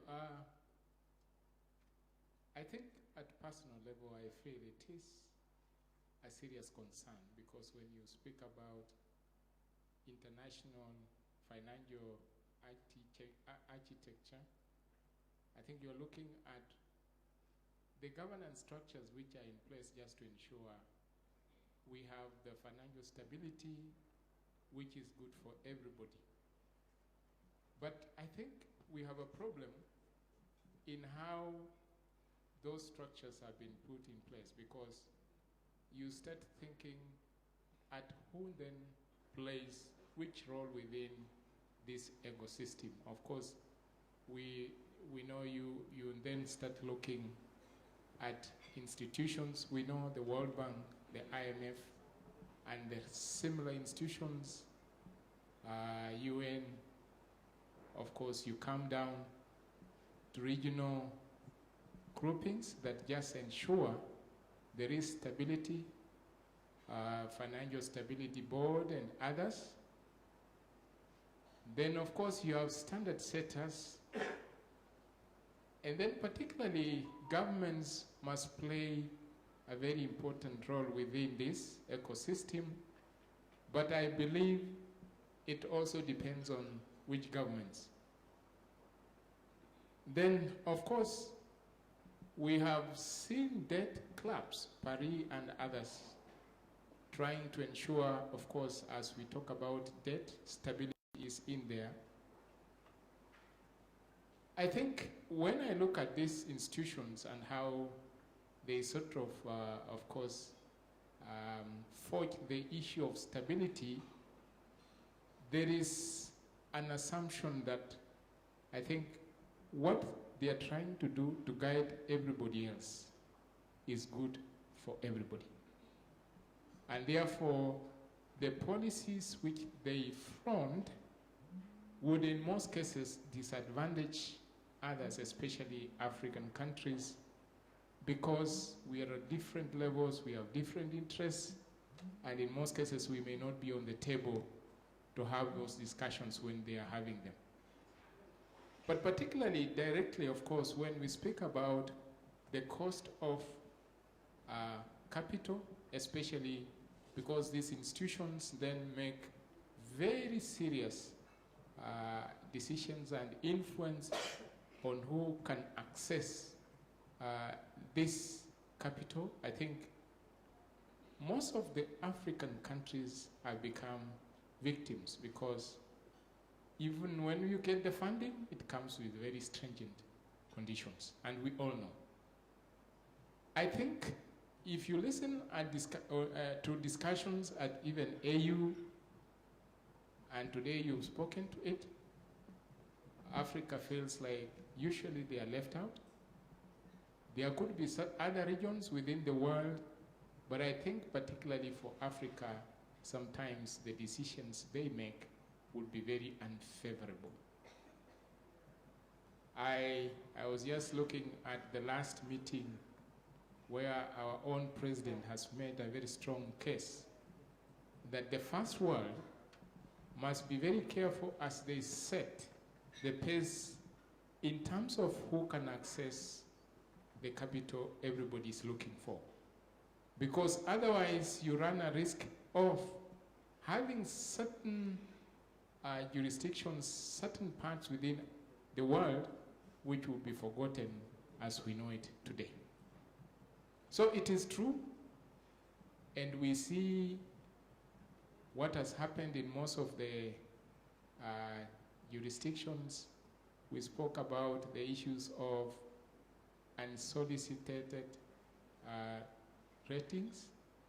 And sometimes they are not even ratings, they are just opinions, and they will throw you off completely in the way you are doing things. So, in my view, it is a genuine complaint. We need to find a way of finding a space on the table, and perhaps the other parties being fair in terms of what they are fronting as what should be done as we all struggle to get the capital, which is very, very scarce. I think we spoke about the Eurobond markets and the ratings that get us there. I think sometimes we've seen even Kenya tries to get money there, becomes very difficult because maybe at the point the cost will be extremely very high. And then of course other things that you must settle. So I find that complaint actually genuine. Thank you. I think we'll revisit that question. Simon, part of the reasons that we are always going out to Eurobond markets is because the capital pool available in our domestic market is still limited. I think most of our African countries in terms of savings ratio to GDP is quite low. I know Kenya is about in the region of about 14 or 15% compared to global average of about 23. So how can we be able to accelerate the pooling of capital, domestic capital, so that we can meet most of the needs that we have from our domestic borrowing, as opposed to having to go to Eurobond markets when in fact we cannot support, we are still export or import dependent, foreign exchange rates tend to challenge our balance of payments most of the time. What is it African countries can do to try and get even on this savings boost? Thank you. And I think maybe it will also dovetail into what Wycliffe is talking about, which is, while there's a case that we are complaining about the global financial architecture, what is key for African countries is to ensure that we build a domestic financial architecture before we complain. Because you see, capital is about three key components. One is the mobilization of capital, which is now speaking to the investor base and the uses of our credit scores we're talking about.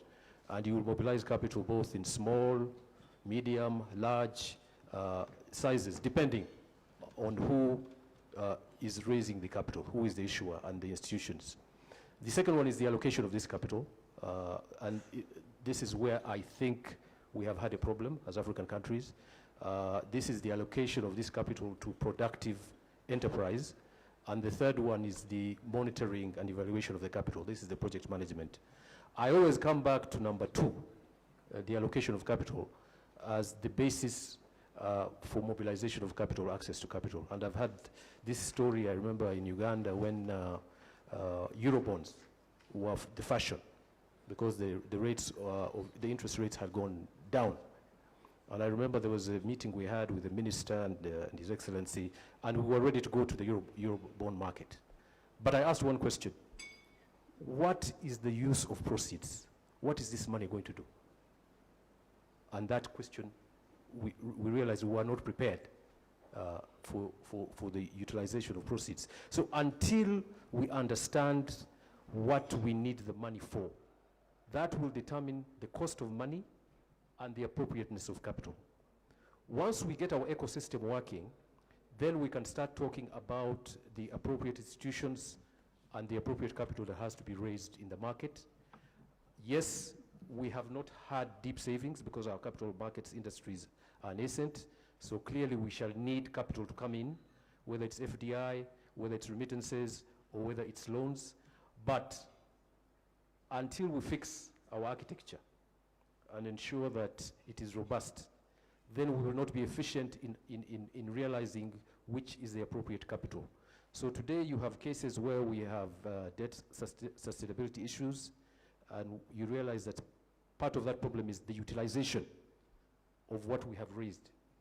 You have instances where the governments are crowding out the private sector, and again the issue is because they have not gone into looking at different instruments that are available in the market. For example, even municipal bonds for some of the projects we have, and other instruments. So I think we need to fix our ecosystem, in short. Just before I leave you on that, if you look at the banking industry vis-a-vis the capital market, the normal understanding is that capital markets should provide long-term funding, while banks support consumption and working capital. I don't know whether this is the structure you see within our region, within our continent, because the banking industry seems to be dominant and attempts to service both needs. And I don't know whether that is a good thing for us, or if it's not a good thing for us, what can we do? Can I go ahead? I think that is a structure issue. Commercial banks are in the business, of commercial banking, working capital. That's their business, and taking deposits. Until the governments come in with the promotion of development financial institutions to compete with commercial banking, we're going to have this problem. So it's a structural issue, and the governments must come in and capitalize universal development financial institutions to resolve this problem. Thank you very much. Mr. Letio, credit rating is a tool that has been used to enable entities to enter the global financial markets. From the African perspective, there's a general complaint that the three big rating agencies which conduct all the sovereign ratings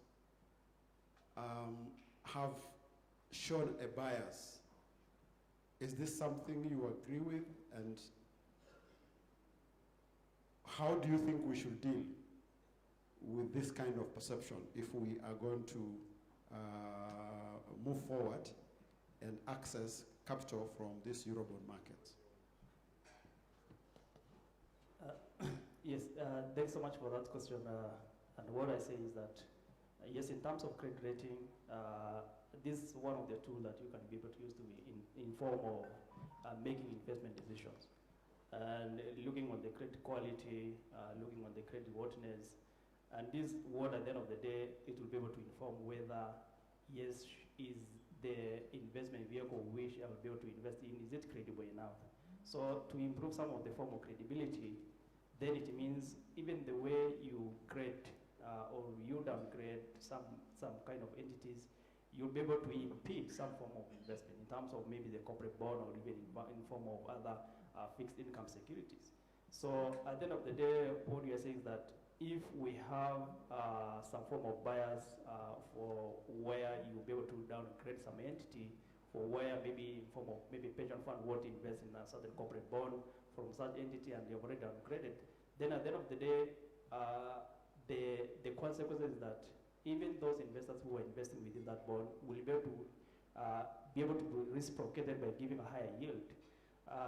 Based on that inverse relationship between the credit rating and the investment, the interest-bearing securities that will be able to invest, that will be able to sure that any biasness that you create in terms of coming up with those kind of rating, you will be able to inform the decision of those investors who are investing within that. So at the end of the day, how the different players who give the grading be able to grade us as an entity will be able to be able to demotivate those investors in terms of where do we want to put their funding. And at the end of the day, the long-term funding or how we'll be able to access those kind of funding will be able to be impeded in terms of, yes, the poor downgrading, yes, there is no higher yield you're giving. And at the end of the day, you will be able to see that most of the investors will be able to go away, to run away from those kind of investments. So yes, maybe in terms of how do we be able to improve on that, yes, as you have just been heard or through the previous speakers, that let's be able to onboard our own form of credit rating. So as now you don't over-reliant with other external parties which may not even have the internal framework of how our own entities are operating.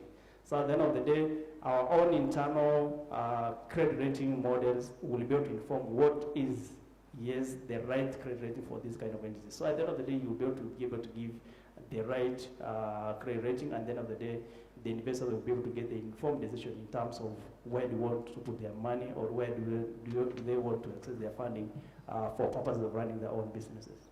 Thanks so much. And thank you. Just to attach another smaller part of the question, the AU, through the African Peer Review Mechanism, has set up an initiative to set up an African credit rating agency to support African countries on sovereign ratings. What is your feeling about this initiative, given that most of the investors are not actually in Africa, they are outside of Africa? Okay, it's a tricky question, but at the end of the day, even though yes, they are setting up an African sort of credit model through maybe an entity, at the end of the day, yes, even though the players might be from the external markets, even we as the people within the African market will be able to benefit from it. So we cannot really run away from saying that, yes, it will be able to benefit also only the external market, but even the internal market will be able to benefit from that. So yes, if we have an African inbuilt credit model, rather than just maybe the external market which have already dominated the developed economies, then even that African will be able to have some sort of inbuilt African factors that impede or that fit into their own markets. So at the end of the day, yes, it may be influenced outside, but at the end of the day, the inbuilt models will be able to factor in some of our own internal factors that will be able to determine or be able to get some credibility in terms of where do you rate this kind of entity if it is within the African market, rather than when you go to those who have already developed within the developed economies. Quickly, if you want to comment on that, because I still want to come to you as a regulator. Yes. I support what my colleague has said, but I want to speak from experience, and I'm involved in this, I think, to some extent. I think if you remember when we had the Gen Z's walk everywhere, quickly we got the rating which we have now. And we have the new capital markets credit rating regulations, which to us, whatever opinion the raters were throwing out, looked like they were unsolicited. And of course, the regulations have special provisions for that, and you need to go through a certain process. Now, the problem is when you look at the ratings and some of the opinions we see, it's calculated because I think the raters are also aware that those who have a lot of interest in our jurisdictions are foreign investors. And for example, if you say Kenya is rated B- and is in the speculative category, of course you are communicating to certain people to be aware that the risk when you put your money in Kenya is actually a challenge. So I agree, for our own purpose, of at least having a rating which makes sense, an African rating agency will be very relevant.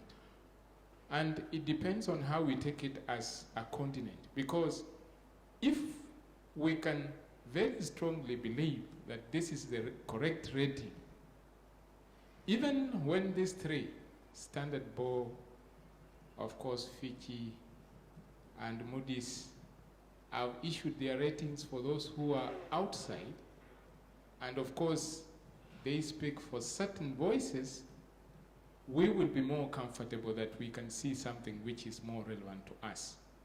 By the way, the other way is they do a rating and then we have a local rating also, so that we see, is it throwing out the same result? So for me, it is how we take this as African, because even if we have it, and as Africans we are not appreciating it, we will still be in the place we are in, because their target is to raise alarm for those who have interest in Africa.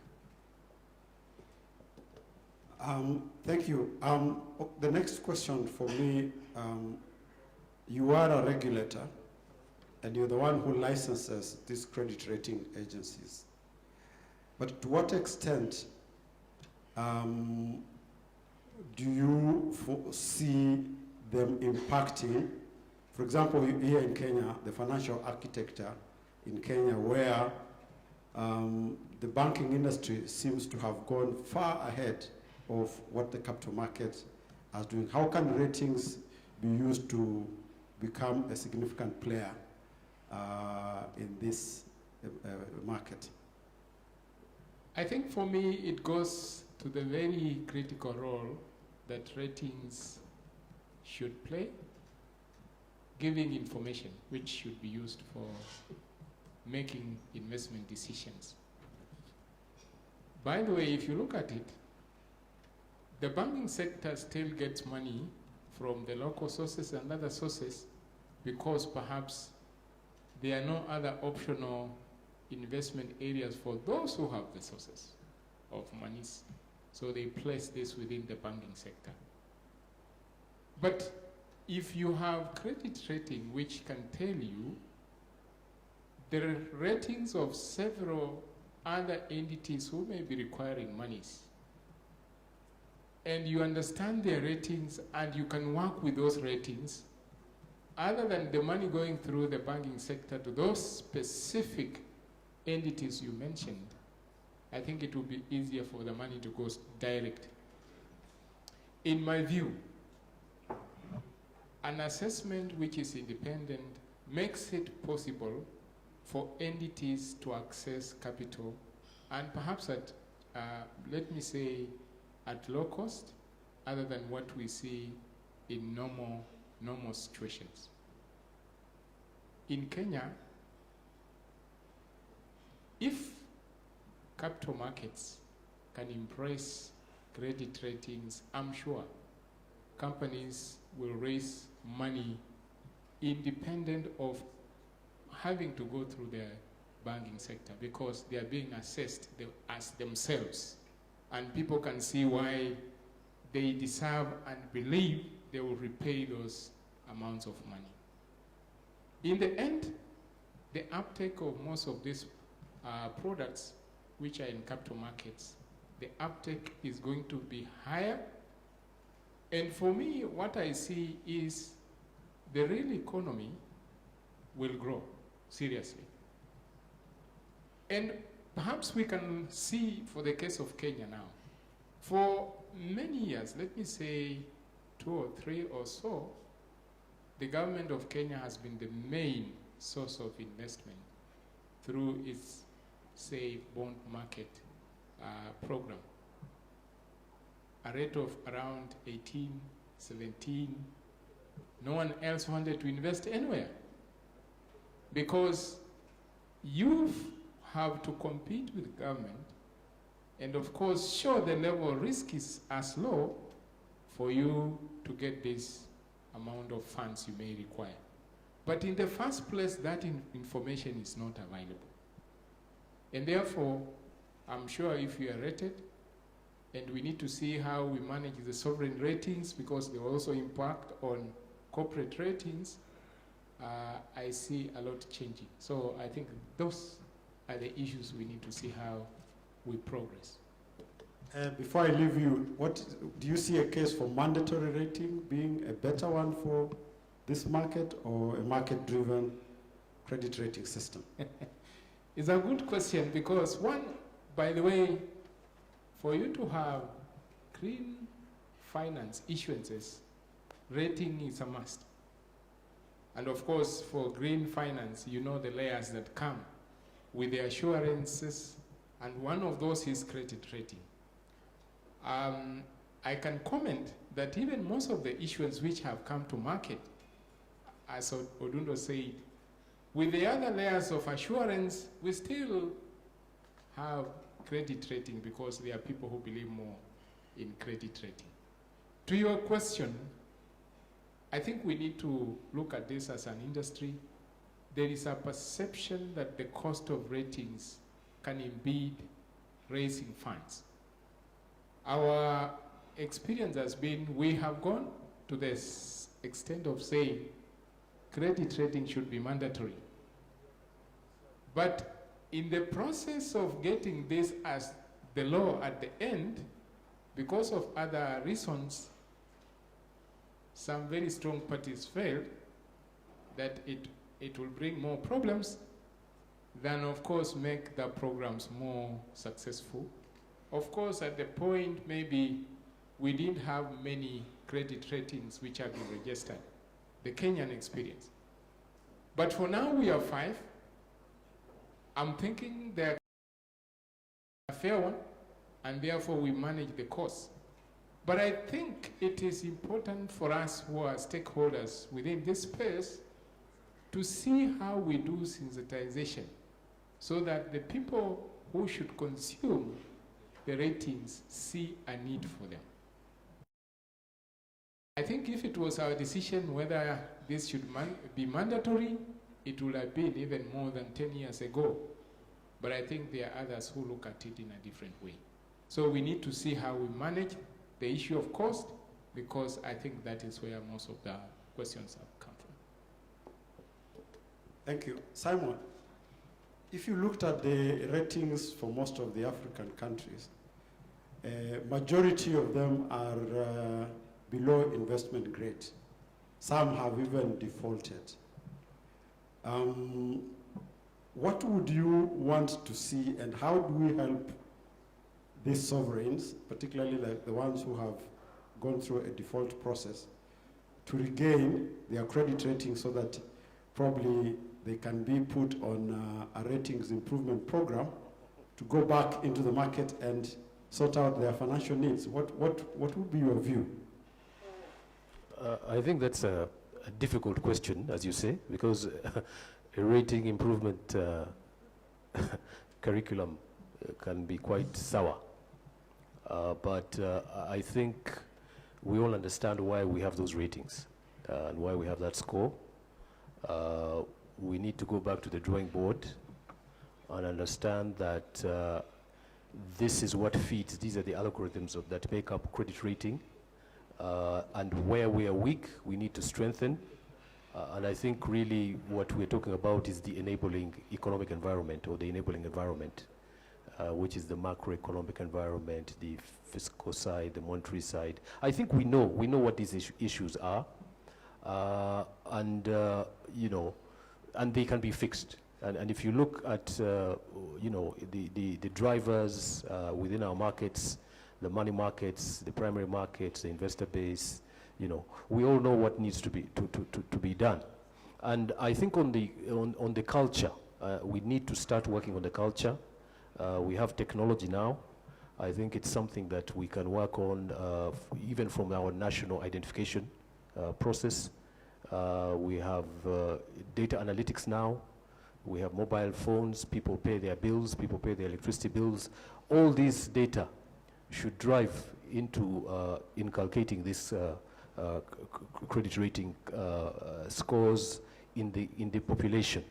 And what will happen then, if it's within the population, then the countries also have to understand that they are being assessed on how they are progressing, how the economies are working. So that question really comes back to what I was saying in the beginning, that we should not complain about a global financial architecture when our own domestic financial architecture is not robust. Thank you.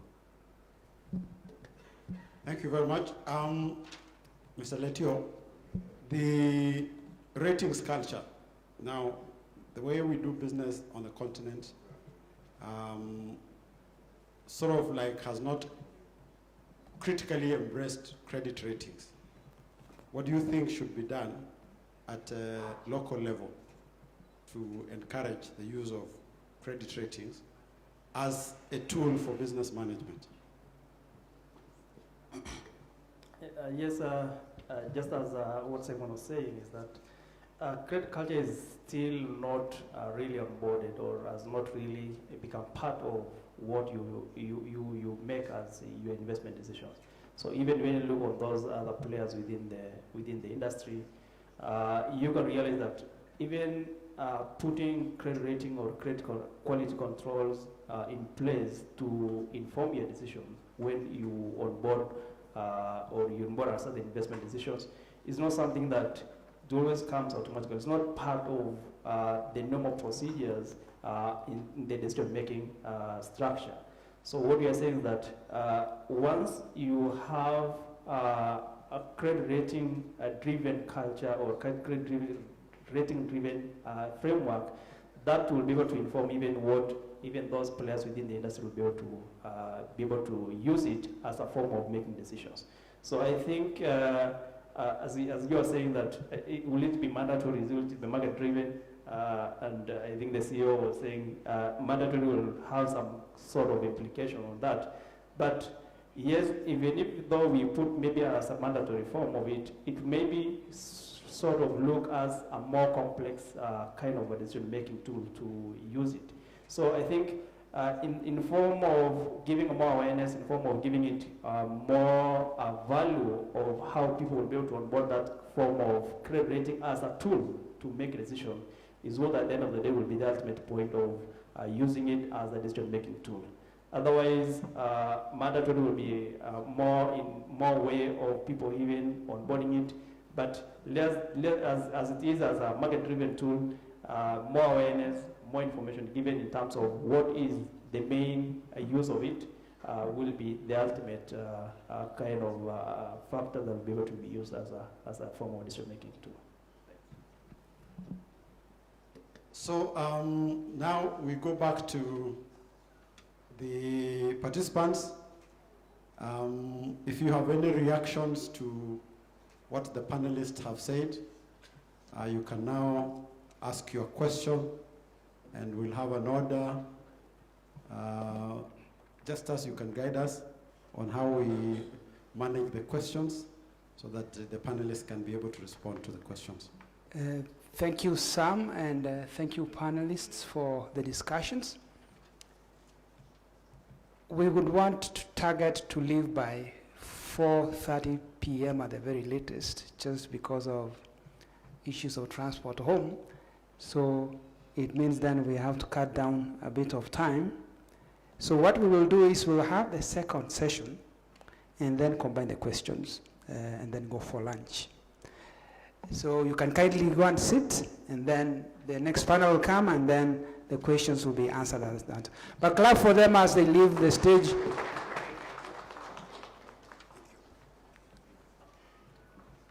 Very interesting conversations around whether we need to have ratings getting mandatory. What are the roles of regulators and government in the rating process? And I'm hoping that our teams are taking the notes so that ultimately we can take some key takeaway points from these discussions. All right, so the next session, we will have to give it a few minutes. So then by 10 to 1, we should have finished. So then we can use those 10 minutes to have questions answered by the two panels after the session that we are coming with shortly. Yeah, so the next session is on credit rating models. We have the lead moderator, Mr. Abimbola Adeseyojo.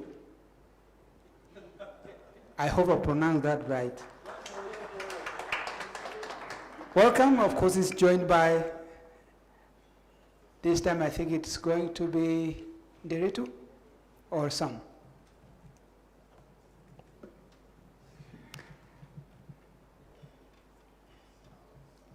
And next will be Mr. Ike. Welcome to the podium so then you can take us through this session. Then lastly, we have Mr. Amani Muhinda. We are leaving them to introduce themselves during the session so then we can get to know a bit more about them. Clap for them, please, as they come to the platform. So what are they going to look at? There are 3 key points they're going to look at. One, what is the nature of the data required to support credit rating models across the world, and is the data readily available?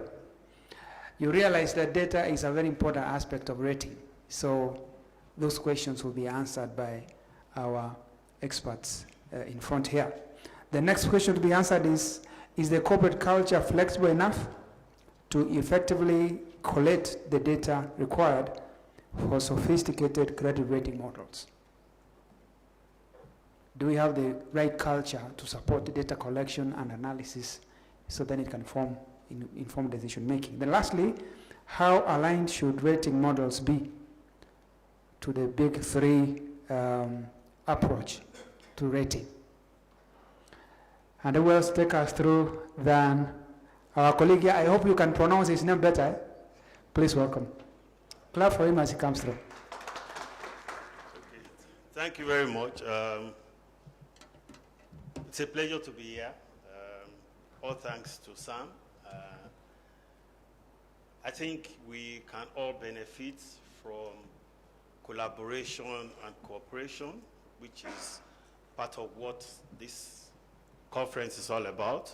And I also want to encourage Sam not to relent in his efforts. We've tried this, I think like 2 years ago, I wrote to all the rating agencies in Africa on the need for us to form like an African rating association. Unfortunately, none replied. None. So when last year I got a prompt from Sam, I was very pleased. He was the first person to respond among all the other rating agencies outside Nigeria.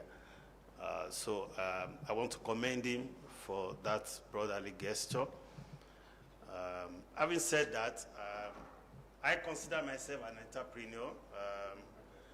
I established, I think, the first compliance consulting firm on the African continent in 1995. And through the representation of Dun & Bradstreet, for some of us that may not know, Dun & Bradstreet happens to be one of the first credit rating agencies in Nigeria. By the way, credit rating industry is more than 150 years old. The first rating agency was founded in 1841 by an American called Lewis Tappan. And over the past close to 200 years, the rating industry has developed as the market dictates. So one of the things that we as rating agencies on the African continent must be guided by is the issue of country experiences and how we can learn as we navigate what is best for our market and how we can use the instrumentality of the rating industry to develop our countries. As far as I'm concerned, that's the most important aspect of what our job is. This afternoon, I think I have very distinguished personalities that will look into what we need to do in terms of the rating models. The rating models, they're like the hardware, and the hardware cannot work without the software. So we are going to be talking essentially about the software, what is the quality, what is the level of what has to go into the hardware, and that is where the data comes in. Like they say, garbage in, garbage out. No matter how robust your rating models are, if the infrastructure in terms of data and information that you are going to use to come up with the rating results, if they are not robust, if they are not comprehensive, if they are not up to date, if they cannot serve the purpose for which the exercise is being conducted, then we have a problem. So I have the gentlemen with us. I'll let them introduce themselves. Go ahead, okay, please. Good afternoon, everyone. Pleasure to be here. My name is Ike Chukwu Ihagwam. You can call me Ike Otieno. That's my name in Kenya here. I work for a company called Agusto & Co. We make bold to say we are the oldest rating agency on the continent, being around for about 32 years. Headquartered in Lagos, Nigeria, with operations across 3 other markets. We're also in Ghana, we're here in Nairobi, Kenya, and also in Rwanda. And I look after the East African operations, supporting all our growth within Kenya, Uganda, Tanzania, Ethiopia, and other markets. So it's a pleasure to be here, and looking forward to contributing to this particular conversation. Thank you. Good afternoon. Yeah, my name is Amani Muhinda. I'd like to clarify that I'm Tanzanian, but very much Kenyan, because every time this name is raised in Kenya, I don't know what went wrong. It's linked to ladies. But yeah, Amani is a male name. I come from Tanzania. I work for AfriCatalyst, which is a development advisory firm, which is in Dakar. But I'm setting up a Nairobi office, so you'll see me more often. I've been living here for quite a while, because before that, I used to head economic and climate change programs for a philanthropy called Open Society Foundation in Nairobi, covering 22 countries across Africa. So that's why I'm still stuck here. Derito Moredi is my name. I'm an economist. I am an advisor at Metropol Corporation. As you know, Metropol, we have a full suite. On the consumer side, we run credit bureaus in Kenya and Uganda. On the corporate side, we have the rating agencies, as separate, of course, legal and operating entities in Kenya, in Uganda, in Rwanda. And of course, we also have collections business. It may not be very relevant for the corporate side, but I think when you do consumer, you see that the collection side, anyway, it has to do with this question of, loss given default. When default happens, what happens, and who has data that can be used industry-wide. Before that, of course, I was in government. I was around the corner here in Laikipia, where I was governor. Before that, I was in Nairobi here, in the ministry with Abubakar. And before that, I was in the IFC, partly responsible for some of these issues. On the bureau side, it was part of my responsibility to persuade governments to agree for credit bureaus to emerge. It was also part of my responsibility as a financial sector officer based here in Johannesburg to persuade countries to let credit rating operate.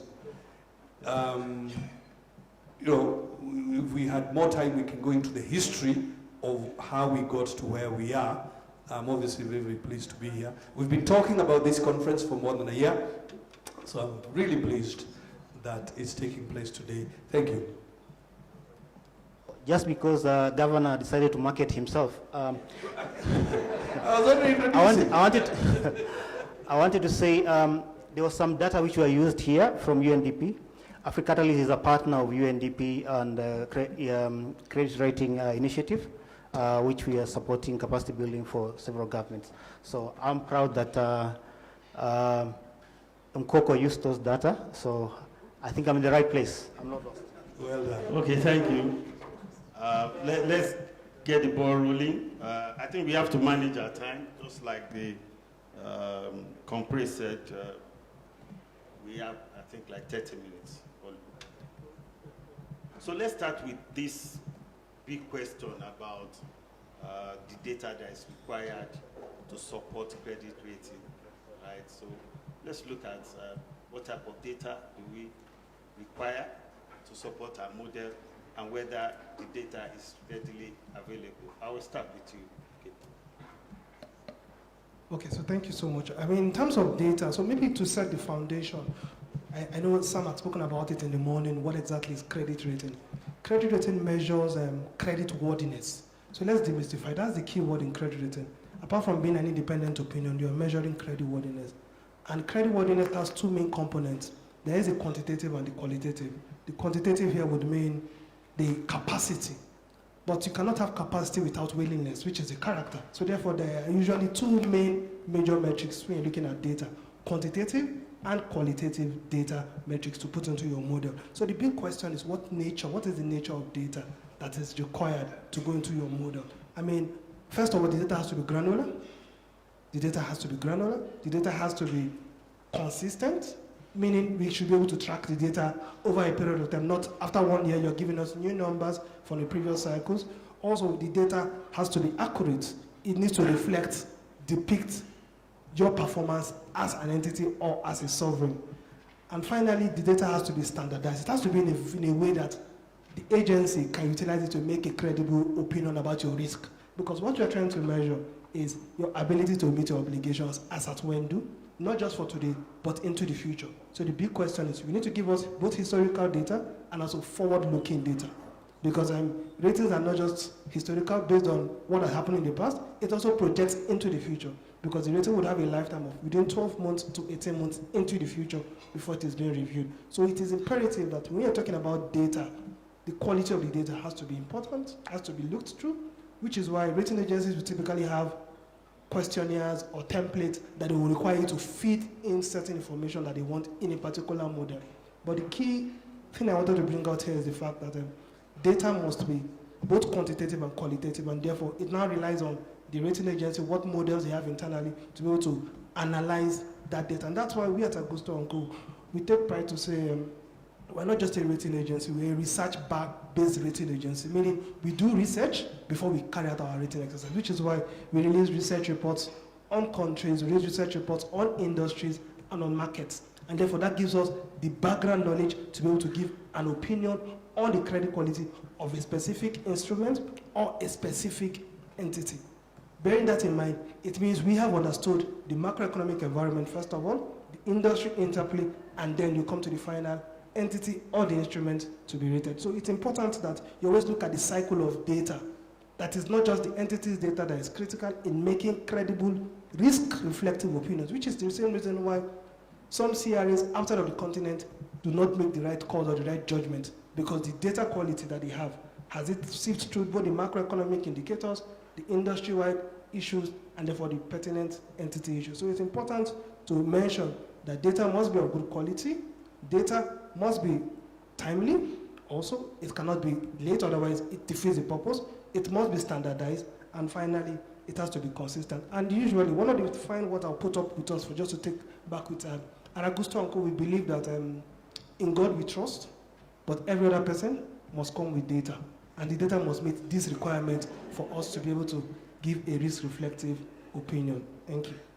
Okay, thank you for that. I think takeaway from what you said is the quality of the data. But the question now is the data, is it readily available? Yeah, data is important, but it's also about the confidence arising from the data. Like we said, it has to be consistent over time. The problem with data, especially, let me just count a little bit. Most of the data required in most of the credit rating are looking at the strength in terms of economy, monetary policy, and institutional capacity.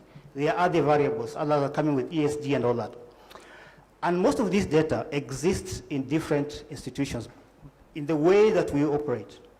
You can find some data with central bank, others with Ministry of Planning, others maybe with Ministry of Cooperative, others with Bureau of Statistics. And the problem is when this credit rating process starts, because of lack of coordination mechanism and different interpretation, even between different agencies, it becomes confusing. And that's why it's really important, we insist, that it's critical to have all the data in the right places, but also the right people that communicate with confidence about those data. We have situations where people have the data, but they can't explain it. And because of the nature of the process, it's fast-tracked. You know, the CRA comes in and out. There's very little time to really explain this. And if you come back later, after a week, and say, no, I didn't mean this, I mean, it's a crisis. So there's a need to have collection of the data, but also a common understanding, a shared understanding of what it means. More especially because of the futuristic nature of credit rating process. A lot of us know what, okay, we live day to day, and even with sovereign agencies, most of them, if we tell them to share data that can actually collaborate their futuristic ambition, which is normally actually cleared by politicians, they might not be able to do that. And that puts a lot of strain in the process. So data exists in different spaces, and it's really important to bring that together, because that's the only way it can explain a sovereign ability to service debt. Okay, thank you, Amani, for that. Okay, I once had an encounter with one of these World Bank officials about the quality of data in Africa and the interpretation that those outside give to it. And he told me flatly, he said, any of the figures they get, inflation, interest rate, especially inflation, they multiply it by 2 to show that they just take with a pinch of salt whatever we give to them in terms of data and statistics. So Andy, my question for you is,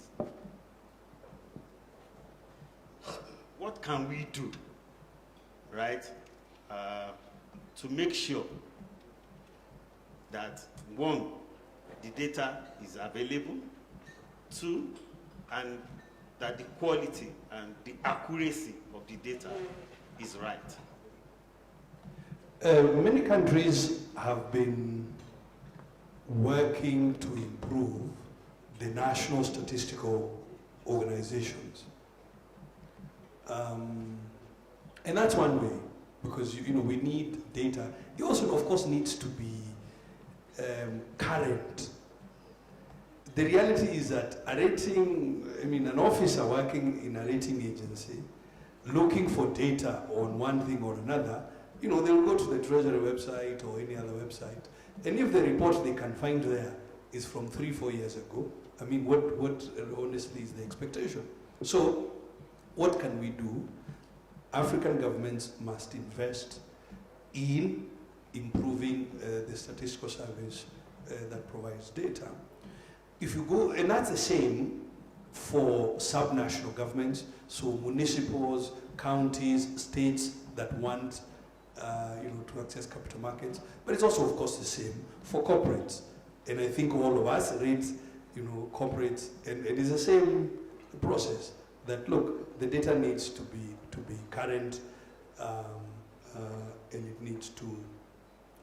But let me address this question of the interpretation of data, because the many, you know, and Ike spoke about the futuristic nature of the whole thing.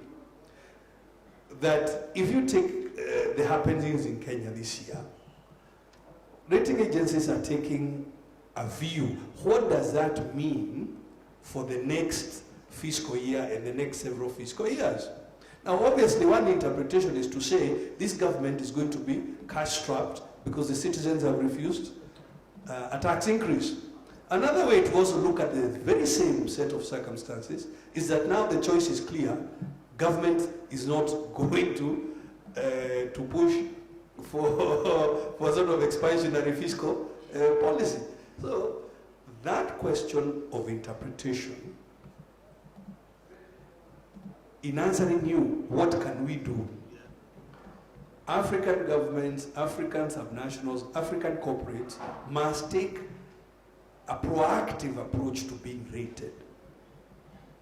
Because, you know, as my colleagues have said, the officers doing the rating, they're looking for data. If you are not there to provide the data to them, if you're not available to clarify, or if you feel you are not sufficient, you know what happens in our governments? You know, you write to the minister who will mark it to maybe the PS, who will mark it to somebody else, who will mark it to somebody else.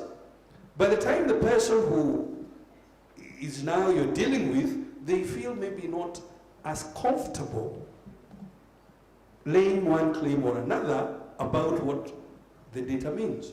And that's where it needs to. So African governments, African subnationals, even corporates must take a proactive approach to getting rated. And my colleagues in any case already spoke to the coordination idea. We all know, I mean, central bank is doing monetary policy. You know, Treasury is doing expenditure and tax raising. And you need all of those different, legally, constitutionally separate managers of our economies. If they're not saying the similar things, I thank you. Okay, thank you very much. Okay, go ahead. I think integrity of the data is really important. Very recently, we had one of our African countries, I don't know, maybe I should not mention it, your neighbor, in Senegal, I can mention that, who actually been accused of playing around with figures. So you see, this is a crisis, and it's not only Senegal. Several African countries have been caught in this. So also, it's not about only having data, but having integrity about that, creating trust and confidence around it. Fantastic. Like they say, figures don't lie, right? But for you to be able to request for either an upgrade or to a change of your rating, you must come with very verifiable data. You know, because the rating agencies, they are not going to conjure based on sympathy or some sentiments that you might offer. You need to be able to demonstrate the quality, the credibility of those data, and be able to defend it. Okay, so we still have a lot to do in terms of data gathering. We still have a lot to do, both at institutional level and at government level, to make sure that we can make our data very transparent, credible, and defensible, right? Okay, so thank you for that first round. Let's go to the second round, which we are going to be looking at the culture in our region. Does this support the level of sophisticated model that is required for rating? So I'll start with you, please. What's the thought of that? Thank you so much, Adesuri. So in terms of the culture of rating and culture of, you know, if our models support it. So, I mean, before I answer that, let me piggyback to just put some thought around why research-based data is so key. I mean, I know we've mentioned that data is important, the quality, consistency.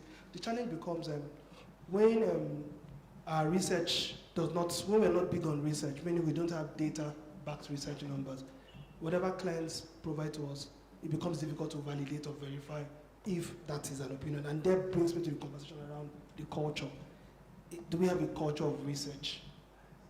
are we interested in research? Are we willing to even pay for research? Are we willing to get research done? Are we willing to make decisions based on research?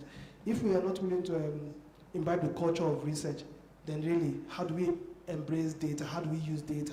Because it's research that generates those data points that you want to validate upon. So from a culture standpoint, I do not think we are there yet in terms of embracing data, and therefore, if that is the case, our sophisticated rating models remain challenged because they need credible and quality data, which is built on some level of integrity, just like in data admission, the integrity of the data.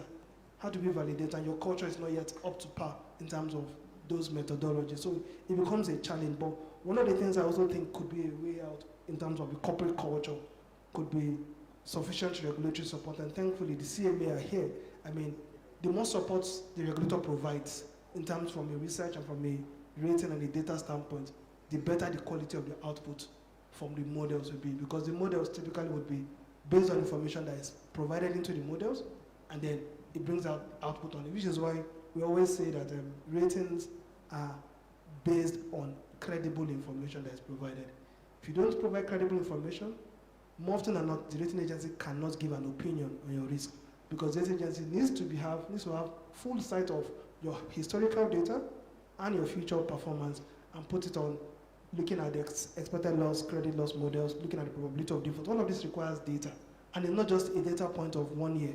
Sometimes it could be data points of 5, 10 years. Sometimes you may need to compare those data points with other markets, given that there are no data points available in those local markets. So in answering your question clearly, we're not there yet in terms of the culture, but it's something that is peculiar to Africa. We need to embrace that culture.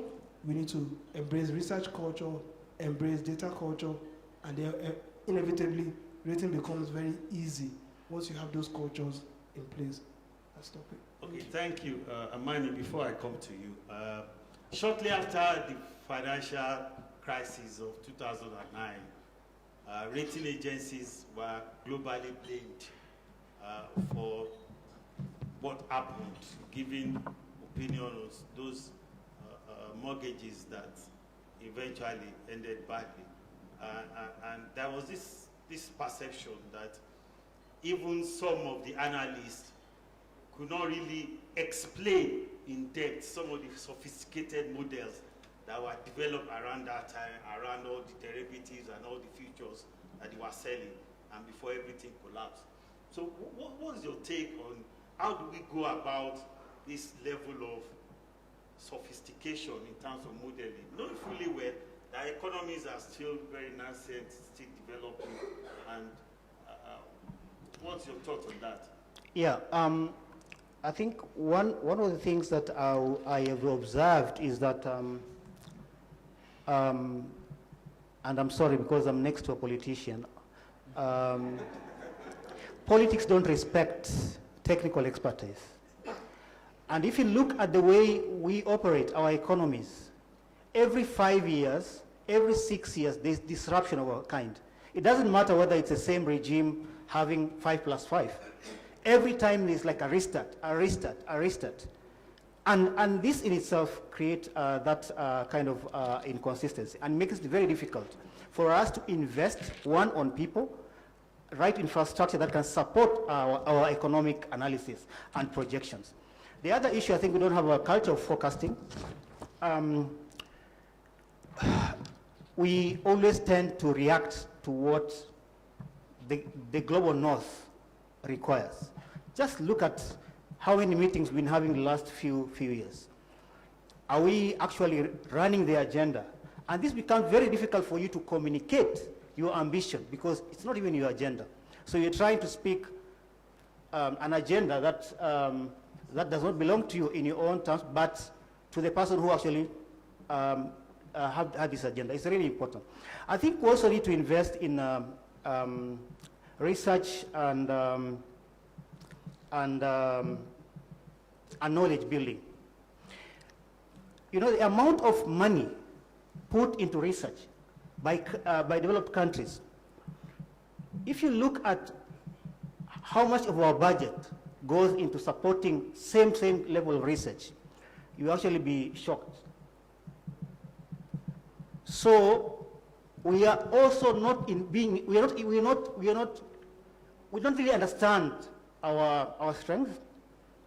Sorry, we don't understand our strength. I'm just recovering from, sorry. It's fine.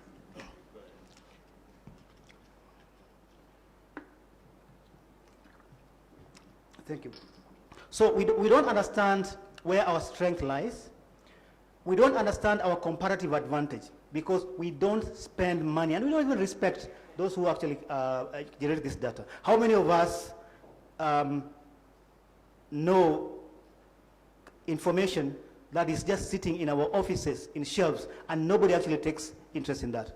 And that is where the problem is. So we really need to invest, put money where our mouth is, and we also need to actually set the infrastructure, thinking long-term, rather than this project-based 5-6 years terms. Okay, fantastic. Okay, so we're in a globalized world, and we just can't sit down as if the world is going to waste for us to catch up. The world, we just need to make sure that we understand the global event, we understand how we are going to play, and what we need to do. And that's why technology comes in, right? And so we need to invest in technology that is going to help us to deliver on some of this data that is required. So Andy, what do you think we can do? Because we cannot belabor that aspect in terms of this culture, in terms of this data, and in terms of the sophistication of our model. By the way, any of you following American politics? Yes. Anybody in the audience here? What do you think about it? Yeah, it's the model politics, isn't it? Different question. How many prime ministers in the UK in the last 3 years? Like just as maybe I should offer, well, I'll offer water. How many prime ministers? In the UK in the last 3 years? Yes, sir? 3. 3 or 4? 6. Jeff says 6. Is that also the model of stability? I mean, data has to mean the same things. And I'm sorry, guys. I mean, and I know I have been in politics, so allow me to defend it. Data needs to mean the same thing everywhere. Our moderator has said sophisticated model. But how is it that this model will return a higher rating for a country that has defaulted 9 times, but it returns a higher, better rating than an equivalent country that has never defaulted? Well, what's happening in that sophistication? I mean, I'm not saying whatever. Argentina has defaulted many, many, many times. It has a better rating than all of these African countries, perhaps save for Mauritius. Well, what is it in that sophisticated model? So data needs to mean the same thing. If I look at investment grade, Botswana, growth is at 1%, 2% at most. It is quite dependent on extractives. It's not a diversified economy. Over 30% youth unemployment, but it is investment grade. What is it that we are not seeing? So what I would only say, data needs to mean the same thing across the models. Number 2, I think I would agree with my colleagues that we must develop models that work for us. I give you one instance. A few years ago, when we were issuing a license for mobile phones here, the first license, the thinking of all this modeling was that we would only sell 800,000 lines. So even the license, you know, the advisors who are giving government advice, how much should you charge for these mobile operators license? When they did all their models, they said, 800,000 mobile, like that was going to be the peak. Look at it today. So we must, as perhaps rating agencies operating in the continent go deeper to make models that mean something for us. My last moderator, please allow. And I had an experience with one of the banks, and since our colleagues are here, I can't say, not so long ago when I was still in IFC. And they brought in, sort of consumer or personal loan models from Asia. So they use the same scoring models we're using in Asia. And they built quite a nice portfolio, except all of it went bad. Because the scorecard you are using is not measuring what you think it is measuring. So my summation is, we, the rating agencies operating on the continent, it's incumbent upon us to build the models that actually work and measure the things that need to be measured in the context of the continent. It doesn't excuse the authorities or the corporates from making sure that they are bringing forth data that is credible and that can be trusted. I thank you. Fantastic. Okay, so quick takeaway, we must build models that work for us. Okay, so let's go to the last aspect of our discussion, which has to be what type of relationship should African rating agencies have with the big three? Knowing fully well that I've mentioned we are in a globalized world, and we need to be able to compete at the global level. I don't think we have to shy away from that. And the fact that everybody is pushing for collaboration, cooperation, and coordination. So how do we navigate that level of relationship or alignment with the big three? What's your thought on that? Okay, thank you so much, Mr. Bimbola. I mean, fantastic question. Collaboration, that's the only way forward. And the way to work better, they said if you want to go far, you go alone. If you want to go further, you go together, you go in pairs with people. So collaboration is at the heart of everything that we do at Augusto & Co. And I mean, it's important to also mention that because rating agency kind of work is research-based and research-backed, if we don't put our foot on ground in terms of what we understand in the markets and how we demonstrate that, then whatever outcomes we have and whatever competitive advantage we think we have will be lost. And I'll give you 2 examples or 3 just to drive home the point.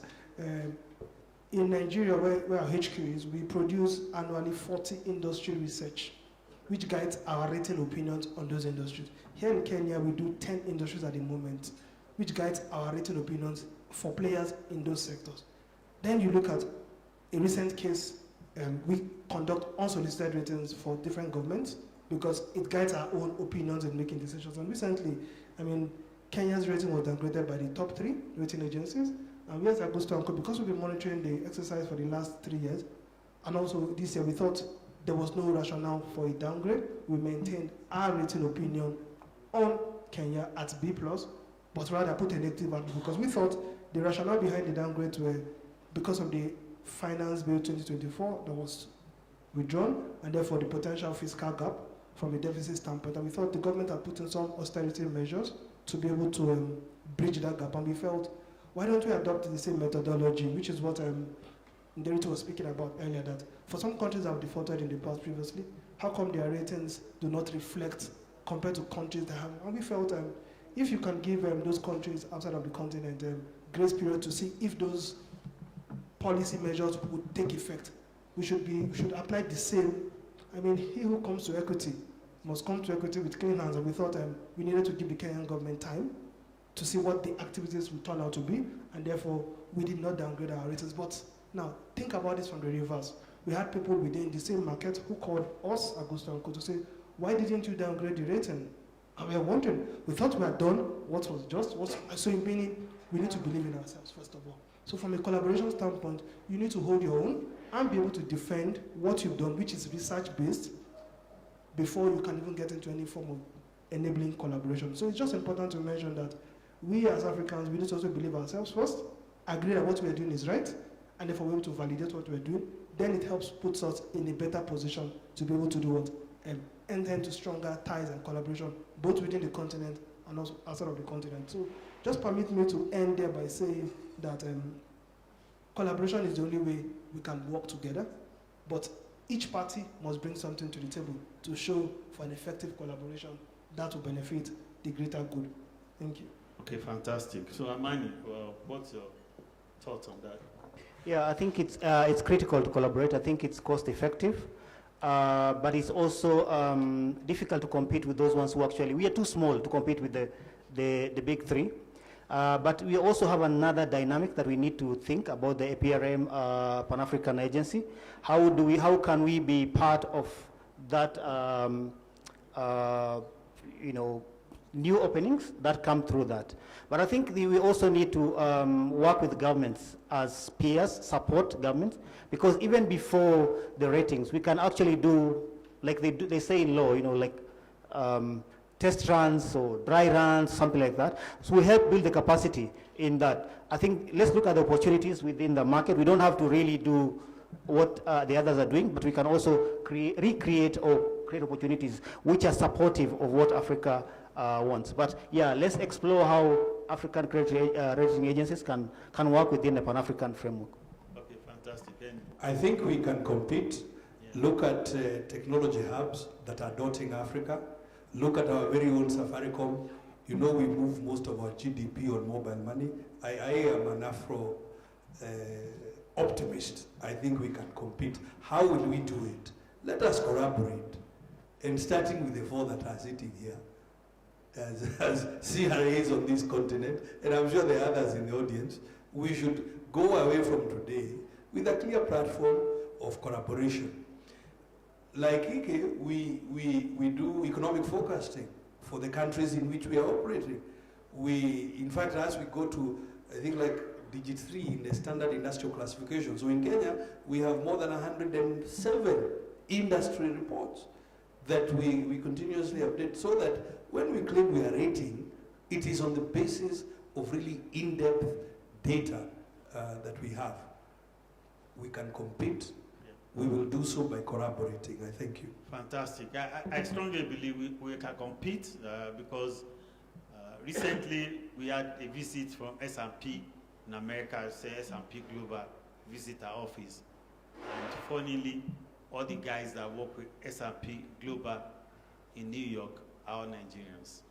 Okay, so it shows that even the big three that we are talking about, it's Africans that they are using for the workforce. So we have the workforce, we have the knowledge, global knowledge now. Knowledge is open source, and we should be able to collaborate, not as any inferior partners, as equal partners, but we need to be able, just like Ike said, to be able to bring something to the table and be able to defend our action. Thank you very much. It's been a very pleasant session. I want to thank Ike, I want to thank Mani, I want to thank Andy for this brilliant session. And over to the host. Thank you, everyone. Thank you, Abimbola. You can stay seated for a moment because we have two panels, and I know there were questions that would be asked. So we want to open the space for a few questions if there are. Somebody can pass the mic around, so then we have 2 or so questions asked, both for the first session and the second one.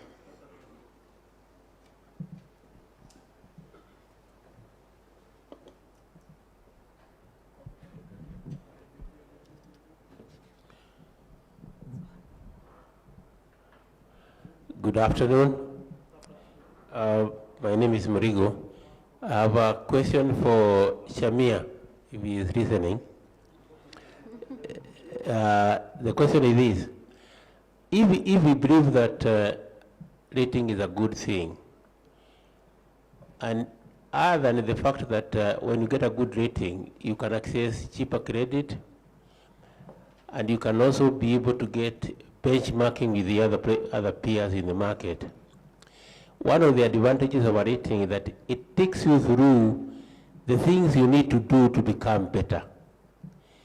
And it is in that process of becoming better that a rating really proves itself. It's not even what you get. It is the process you are taken through by your rating agency to be told that this is where you are, this is where you can go if you do the following. The question I have for Shamia is this. Shamia, CMA is the advisor to the Kenya government. The Kenya government has got a rating that is being peddled with by outsiders. As an advisor to the government, and knowing that credit rating is good, has CMA taken some time to sit down with the government and tell them, this is where we are, this is where we can go to get a better rating, so that they can hear from somebody who is not biased the thing they need to do to get a better rating, other than making the whole thing political. The other question I want to do, I just to support what Rutega had said, is that at the end of the day, it is the utilization of the resources that really counts. When I look at a country like Kenya, we are talking of borrowing money from others for 30 years. And I remember just a few years, we are able to do our own board locally here for 30 years, which means that we can raise long-term money on our own. But the question you ask yourself is that, what do you do with borrowed money? Use it for paying salaries or for building projects? Thank you.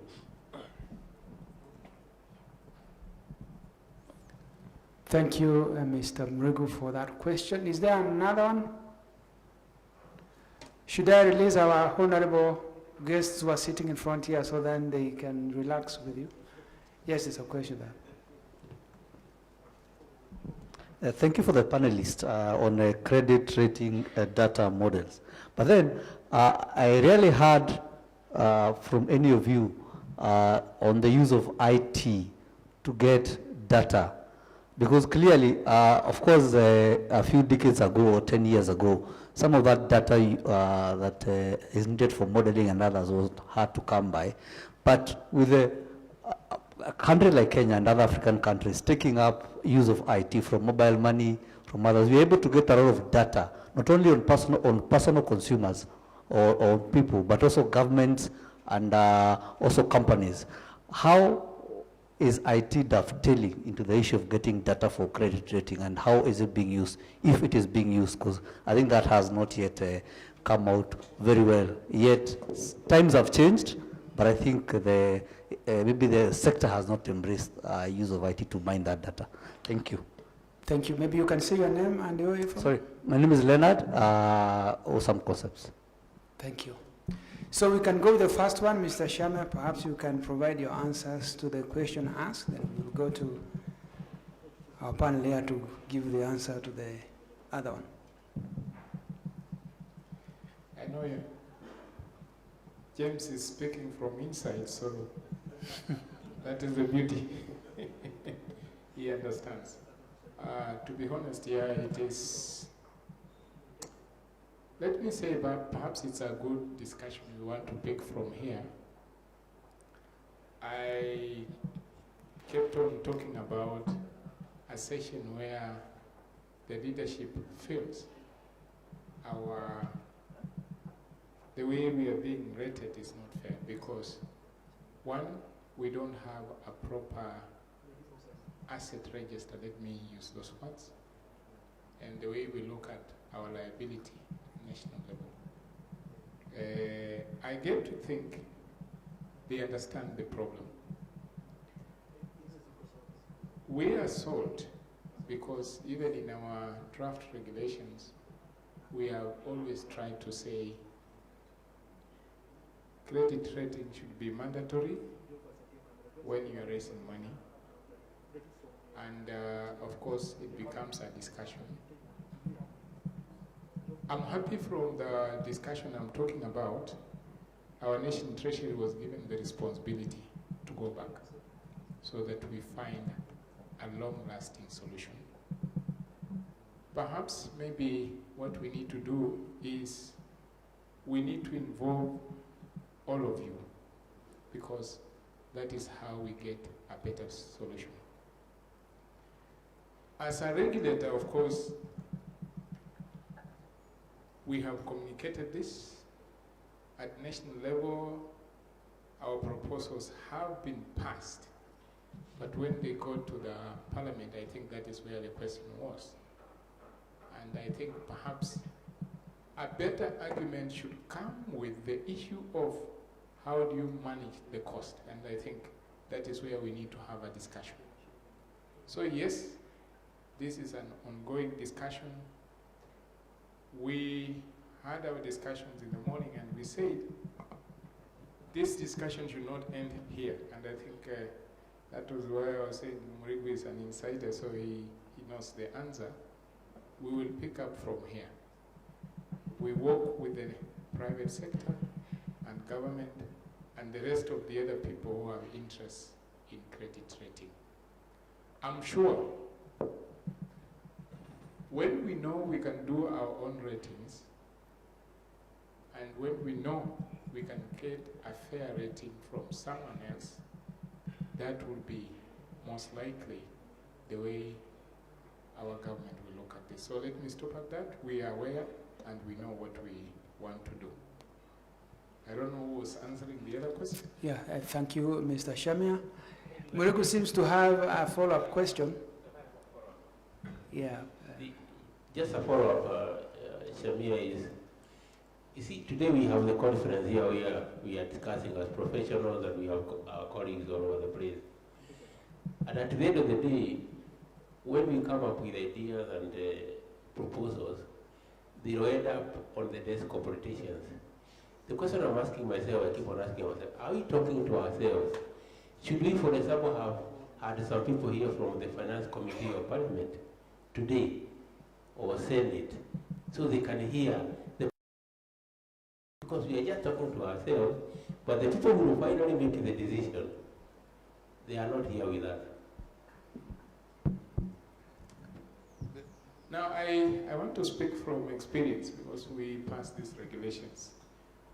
Maybe even having them here, it will be very difficult for them to sit all these hours. But once you have a draft and you have exposed it, it's easier. Perhaps that is the easiest because in that sense, they understand it maybe in 1 hour. And it has worked for us. So yes, it could be good, but I think the most effective one is do something, sensitize them, let them understand, and they will work with you. But particularly if we work together, stakeholders and government, I think it will be easier to have them understand our side. Moderator, may I be of assistance, hopefully? Because one of the next steps could be, indeed, that the regulator arranges a breakfast with committees of parliament. Debt committee, budget committee, finance committee. And the outcomes of this conference are then presented by perhaps the regulator or the regulator in the industry to say, this is what we're thinking, this is the direction we are going. And I believe that is what, yeah. I think away from the politics, I'm just talking as a strategist. I think in Kenya you are lucky because you have a potential champion at the top, at least on the issues of global financial architecture reforms. So you can use that as an opportunity, enticing that champion, I know you know who I'm talking about, and then use as a way of now getting the others take seriousness about that. And I'm just innocent about the other things behind the door. Yeah. Thank you. Amani said that he's more Kenyan than a number of other Kenyans. So we appreciate your feedback. He seems to have a particular issue with politicians. But thank you very much for that feedback. There was... Yeah, but what Mr. Shamia said, that it needs to be an industry effort so that you don't leave the regulator hanging somewhere on top of a tree. The industry needs to be very active in highlighting the issues and importantly justifying why there should be mandatory rating vis-a-vis what the cost implications will be to the potential issuers. Yeah, and I think the CEO has highlighted that very clearly. So we can go to the next question, which was asked by our friend on data issues. I don't know who is going to take that very quickly. Okay, let me just say that we did talk about it, but it's good that you've also mentioned it, so maybe we just re-emphasize it for 1 minute. But I want to say that we're in the world of big data, right? So you are using unstructured and structured data to come to conclusion, and the fact that all the rating agencies are not only digitalized, are also going towards digitalization. So government also must follow suit. Governments must be able to digitalize all data record, and even retrieval of data also has to be digitalized, okay? So we are not only using structured data, which is what most of our countries presently have, but also data from new technologies, right? We are using artificial intelligence, we are using machine learning to arrive at more better scenarios and modeling to be able to arrive at rating outcomes. Thank you so much for that question on data. I mean, just to give you perspective and also point you in the direction of specific things you can look out for afterwards. I mean, at Augusto & Co, data is at the heart of what we do, technology and innovation. We pride ourselves to be forerunners in technology. And I'll point you in the direction, 2 types of data points that we try to look at. We look at the alternative credits data points, which is not the conventional, the structured. Especially when we're looking at the bottom of the pyramid. So we have models that use API to track PESA statements, track all of those, and gives us insight. So that's one data. Then for the structured ones, just to keep consistency, the last 3 years we developed what we call the Augusto Market Intelligence Portal. It's a portal that warehouses and tracks data across countries. So we have data points, over 200 data points across different countries in Africa, and it's open source. We track for consistency, and therefore use that data as part of our internal data to make our decisions. So it's just a point in direction that, yes, technology is at the heart of what we do as CRAs, and Augusto & Co, we've been doing that for the last 10, 15 years. So you can check out those 2, the Augusto Market Intelligence and also the alternative credit simulation models that we use for capturing data. Thank you. Amani, do you have any contribution? I think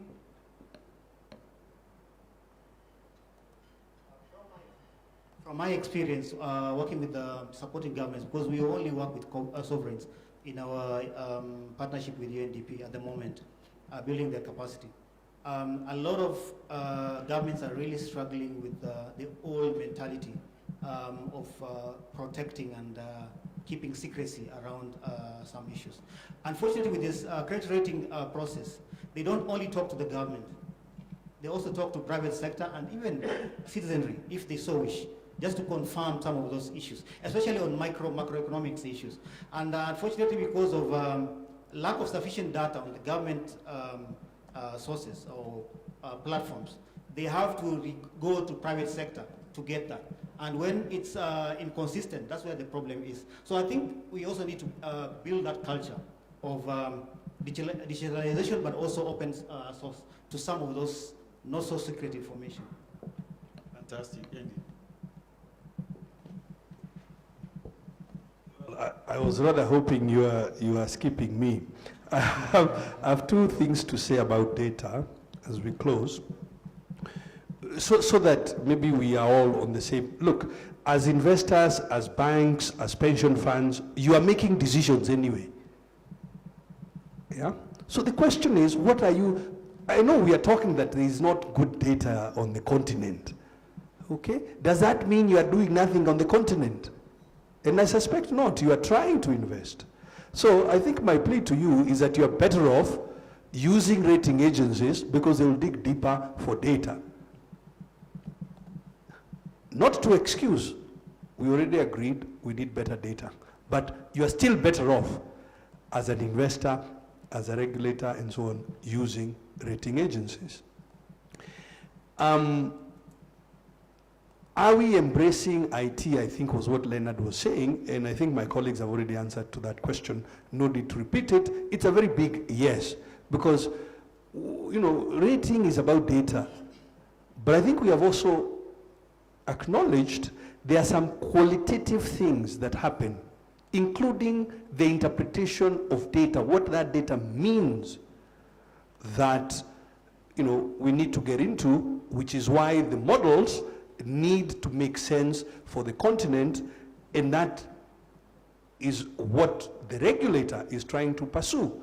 That whether you are big three or you are whatever you are, all the rating agencies operating in this environment must have models that make sense for this environment. Thank you.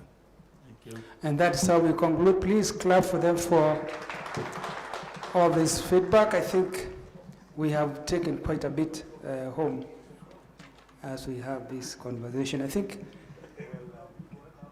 a lot having been said around quality of data, accuracy,